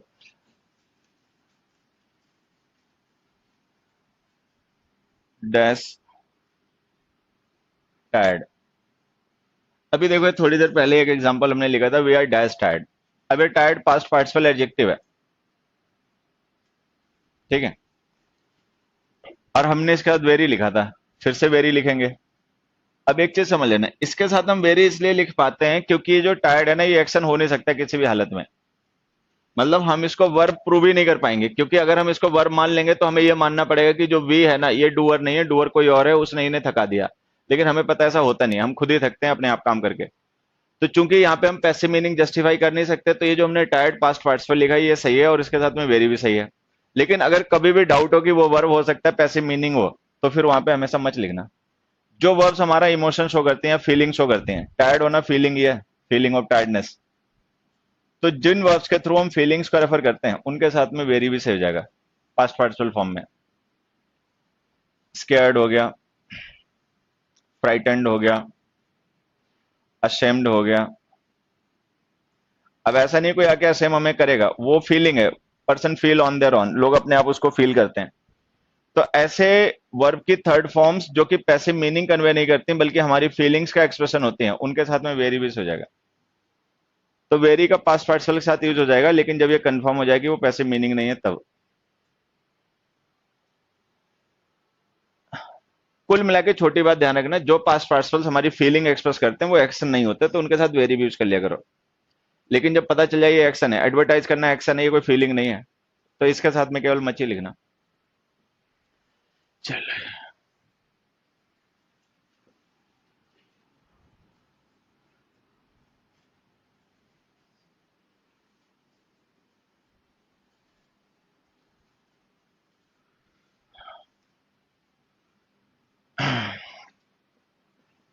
the man dash fell off the chair.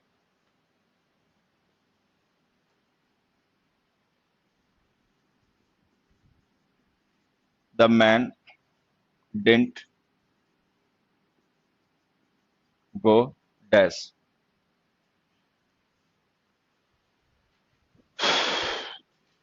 देखो यहाँ पे एक हमने वर्ड लिखा नियर और एक लिखा नियरली। हालांकि नियर जो होता है प्रेपोजिशन भी होता है और एडवर्ब ऑफ प्लेस भी होता है। नियरली केवल एडवर्ब होता है। नियर का मतलब होता है क्लोज, पास में। और नियरली का मतलब होता है अप्रोक्सीमेटली।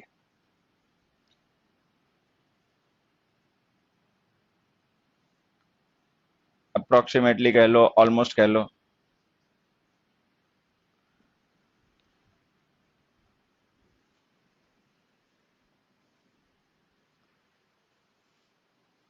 तो नियरली का यूज हम करते हैं अप्रोक्सीमेशन शो करने के लिए, और नियर एडवर्ब ऑफ प्लेस होता है, इसका यूज हम करते हैं तब जब हमें वेयर को रिप्लाई करना हो।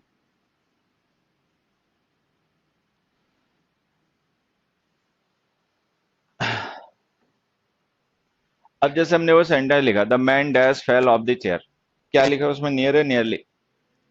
अब देखो नियर नहीं आ सकता उसमें, क्योंकि नियर एडवर्ब ऑफ प्लेस होता है। Adverb of place manner time से बाद में लिखे जाते हैं। अगर हम वर्ब से पहले लिख रहे हैं तो एडवर्ब ऑफ प्लेस तो आने से रहा ऐसे ही, तो नियरली लिख दो। और नियरली का मतलब हो गया ऑलमोस्ट, मतलब वो एग्जैक्टली नहीं गिरा चेयर से, लेकिन इस तरीके से हो गया कि जैसे गिरने पे आ गया हो। अब यहां जाते हैं, the man didn't go where, where didn't he go. अब वेयर का रिप्लाई एडवर्ब ऑफ प्लेस होते हैं, एडवर्ब ऑफ प्लेस हो गया नियर।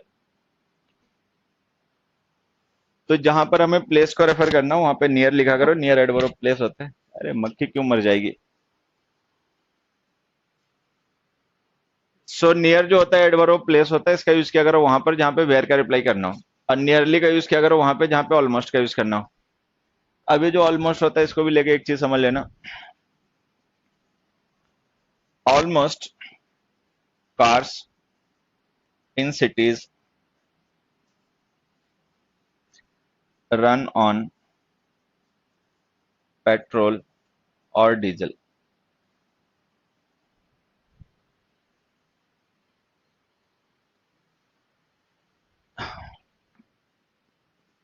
अब हमने लिखा almost cars in cities run on petrol और डीजल।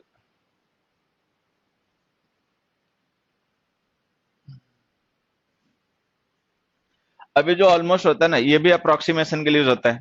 इसका मतलब होता है अप्रोक्सीमेटली। लेकिन अप्रोक्सीमेशन हम करते हैं हमेशा किसी अमाउंट या डिग्री का। अब जैसे फेल वर्ब है, फेल वर्ब में मोशन होता है। जब भी कोई पर्सन गिरता है तो एक जगह से स्टार्ट होकर दूसरी जगह तक पहुंच जाता है। इस बीच में एक डिग्री कवर होती है, डिग्री कह लो, रेंज कह लो, एरिया कह लो, जो भी है। तो हमने ऑलमोस्ट का यूज इसके लिए कर लिया कि वो कितना गिरा, एग्जैक्टली पूरा ही गिर गया या आधा गिर के फिर बच गया। तो ऑलमोस्ट है या अप्रोक्सीमेटली है, इनका यूज हम करते हैं डिग्रीज को रेफर करने के लिए, रेंज को रेफर करने के लिए। तो फेल वर्ब तो वर्ब ऑफ एक्शन है, उसमें मोशन होता है, तो मोशन शो करने के लिए हमने नियरली लिख दिया, क्योंकि मोशन में भी डिग्री होती है। लेकिन वो जो कार्स नाउन लिखा उसमें तो कोई डिग्री होती नहीं है। डिग्रीज होती हैं एडजेक्टिव में, एडवर्ब में, वर्ब में। कार्स नाउन है, तो कार्स के साथ जो हमने ऑलमोस्ट लिख दिया वो गलत लिख दिया। अप्रोक्सीमेशन या तो डिग्री का या नंबर का या अमाउंट का। ना तो यहाँ कोई डिग्री है, ना कोई नंबर है, ना कोई अमाउंट है, तो ये गलत हो गया। अब चाहते हो कि ऑलमोस्ट सही हो जाए, ठीक है, तो इसके साथ में कोई ऐसा डिटर्मिनर लिख दो जो नंबर या अमाउंट के लिए यूज किया जाता हो। कार्स काउंटेबल नाउन है प्लूरल नंबर के, तो ऑल लिख दो। तो इसको ऐसे लिख दो, almost all cars in cities run on petrol और डीजल। अब अगर ये नाउन सिंगुलर होता तो हम एवरी लिख देते, ऑलमोस्ट एवरी कार। तो अगर नाउन सिंगुलर होता तो एवरी लिख देते, प्लूरल है तो ऑल लिख दे। हालांकि एक तरीका और भी हो सकता था, मत लिखो ऑल, ऑलमोस्ट हटा के उसकी जगह मोस्ट लिख दो। दूसरा तरीका यह है कि ऑलमोस्ट हटाओ और मोस्ट लिखो, most cars in cities run on petrol and diesel. Most is a determiner, can be used direct with the noun. खत्म हो जा। अगला देखो, the man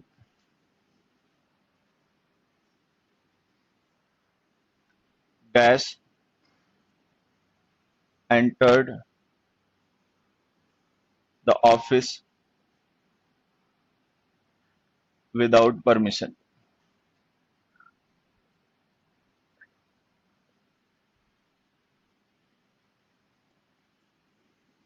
I shall made the minister dash.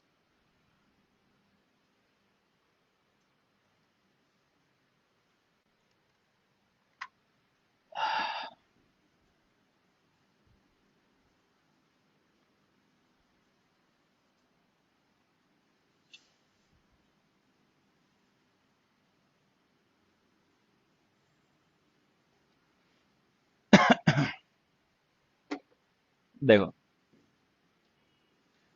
एक वर्ड हो गया डायरेक्ट और एक हो गया डायरेक्टली।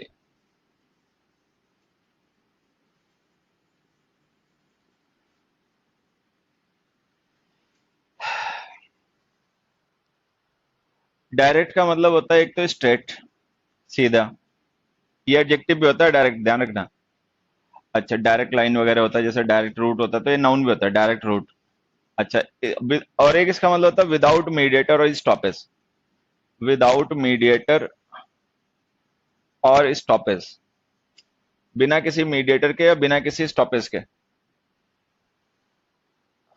डायरेक्टली का मतलब भी हालांकि ये होता है ऑल ऑफ स्ट्रेट और विदाउट मीडिएटर, लेकिन इसका मतलब सडनली भी होता है। वो मीनिंग डायरेक्ट का नहीं होता। तो डायरेक्टली का मतलब जो इसे अलग कर देता है डायरेक्ट से, वो होता है सडनली। सडनली का मतलब ऑल ऑफ अ सडन।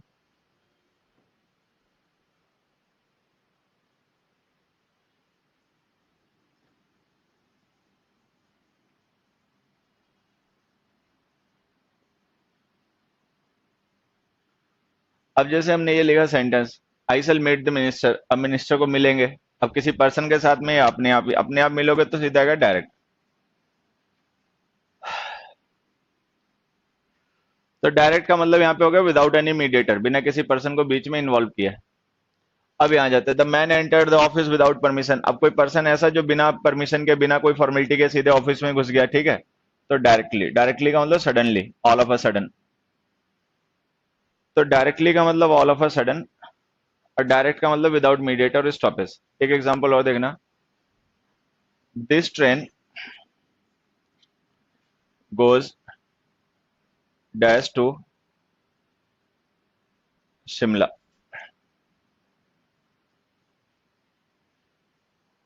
अब हमने लिखा this train goes dash to Shimla.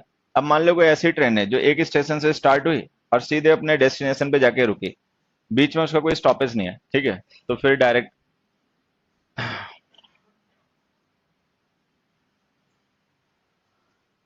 यहाँ पे देखो, एक ये सर्विस होती है डीटीएच। क्या फुल फॉर्म होती है इसकी? Direct to home. इसकी फुल फॉर्म होती है डायरेक्ट टू होम। डायरेक्ट का मतलब यहाँ पे क्या है ये भी समझ लेना। पहले क्या होता था, टीवी सेंटर्स वगैरह होते थे, वहां पे सिग्नल ट्रांसमिट किए जाते थे। वो जाते थे केबल ऑपरेटर के पास। केबल ऑपरेटर क्या करता था, तार से वो घर घर में पहुंचा देता था। जितने एरिया में उसका केबल नेटवर्क होता था, वहां पे सब जगह वो ऐसे पहुंचा देता था। अब क्या सिस्टम आ गया, डीटीएच बॉक्स अपने घर पे लगाओ, केबल ऑपरेटर बीच में खत्म हो गया, सीधे अपने घर पे सिग्नल लो। तो डायरेक्ट टू होम का मतलब हो गया वो जो बीच में एक मीडिएटर था या एक स्टॉपेज था केबल ऑपरेटर, अब वो खत्म हो गया। सीधे वहां से ट्रांसमिट हुआ, ट्रांसमिट होने का सिग्नल सीधा डीटीएच बॉक्स में आ गया। तो डायरेक्ट का मतलब हो गया without any mediator, without any stoppage.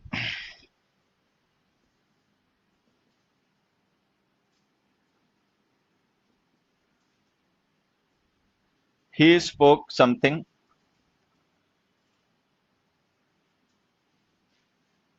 Gently to them. दूसरा,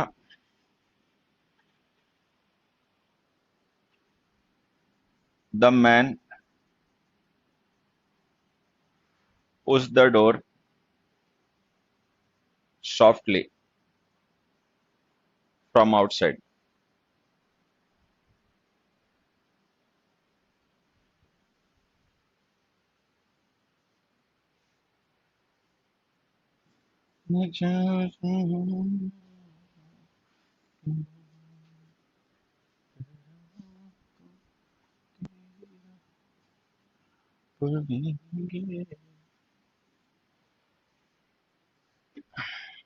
देखो, ये जो हमने एक एडवर्ब यूज किया सॉफ्टली और एक उसमें यूज किया जेंटली।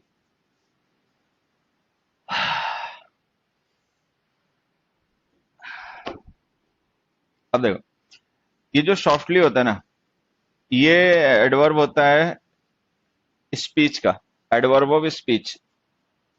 जेंटली जो होता है ये होता है एडवर्ब ऑफ एक्शन। सॉफ्टली जो होता है लाउडली का एंटोनिम होता है, लाउडली। और जेंटली जो होता है ये हार्ड का एंटोनिम होता है। हार्ड का मतलब होता है विद फोर्स, और ये उसका एंटोनिम होता है। तो सॉफ्टली का यूज क्या करो उन वर्ब्स के साथ में जो वर्ब ऑफ स्पीकिंग होती हैं, मतलब स्पीच की जो वर्ब्स होती हैं उनके साथ लिखा करो सॉफ्टली या लाउडली। तेज तेज कोई बोल रहा है तो लाउडली, धीरे बोल रहा है तो सॉफ्टली। एक्शन की जो वर्ब्स होती हैं एक्टिविटीज की, उनके साथ लिखा करो हार्ड या जेंटली। किसी काम को विद फोर्स किया गया तो फिर हार्ड, माइल्ड फोर्स के साथ किया गया तो जेंटली। तो अब हम देख रहे हैं जो स्पोक है ये वर्ब है स्पीकिंग की, तो अगर ये वर्ब ऑफ स्पीकिंग है तो ये एडवर्ब ऑफ एक्टिविटी गलत लिख दिया, सॉफ्टली लिखो यहाँ पे। लाउडली लिख दोगे तो एंटोनिम हो जाएगा। अच्छा, यहाँ पे हमने देखा पुश वर्ब लिखी हुई है, अब पुश वर्ब ऑफ एक्टिविटी है, एक्शन है, स्पीच नहीं है, तो ये सॉफ्टली गलत हो गया, जेंटली लिखो। जेंटली का एंटोनिम अगर लिखना चाहते हो तो हार्ड लिख दो। तो पुश्ड हिम हार्ड, हार्ड का मतलब विद फोर्स, जोर से। जेंटली का मतलब धीरे से। एक यहाँ पे वर्ब चाहो तो अपना और ध्यान रखना, स्ट्रांगली। स्ट्रांगली वर्ब इमोशन या फीलिंग की होती है। इमोशन और फीलिंग का एडवर्ब होता है strongly. I strongly believe this idea, I strongly condemn this action. तो strongly is the verb of emotion और feeling. Gently is adverb, sorry, strongly is the adverb of emotion और feeling. Gently is the adverb of action, activities, and softly is the adverb of speech.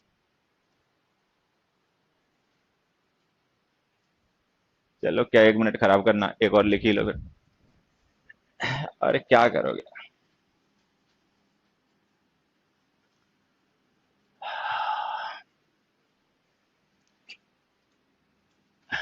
They reached home lately that day.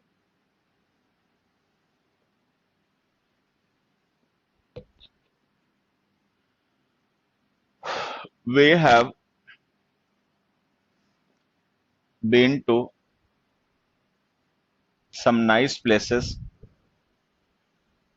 late.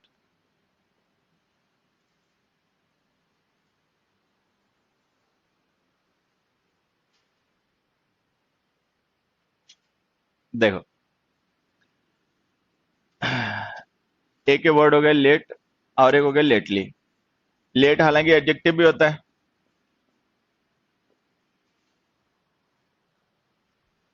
Late adjective होता है और adverb भी होता है। जब adjective होता है तो इसका मतलब डिलेड हो जाता है, और जब एडवर्ब होता है इसका मतलब विद डिले हो जाता है। तो late is an adverb and an adjective both. When it is an adjective it means delayed, when it is an adverb it means with delay. अच्छा, लेटली का मतलब होता है रिसेंटली। एक और भी वर्ड इंग्लिश में होता है, उसका भी मतलब यही होता है, रिसेंटली, ऑफ लेट। तो ये हमने पहले देखो टेंस में भी पढ़े होंगे, लेटली, रिसेंटली, ऑफ लेट जो होते हैं इनका यूज हम करते हैं रिसेंट पास्ट में हुए एक्शंस को रेफर करने। रिसेंट पास्ट जो प्रेजेंट परफेक्ट टेंस में लिखे जाते हैं। और लेट का मतलब तो विद डिले होता ही है, बियॉन्ड टाइम। तो और ये जो लेट होता है इसको चाहे अपना, हालांकि सिंपल वर्ड है ऐसे ही पता होगा, लेकिन फिर भी अगर लिखना चाहते हो तो अपोजिट ऑफ अर्ली। ये अर्ली का एंटोनिम होता है। They reached home early, they reached home late.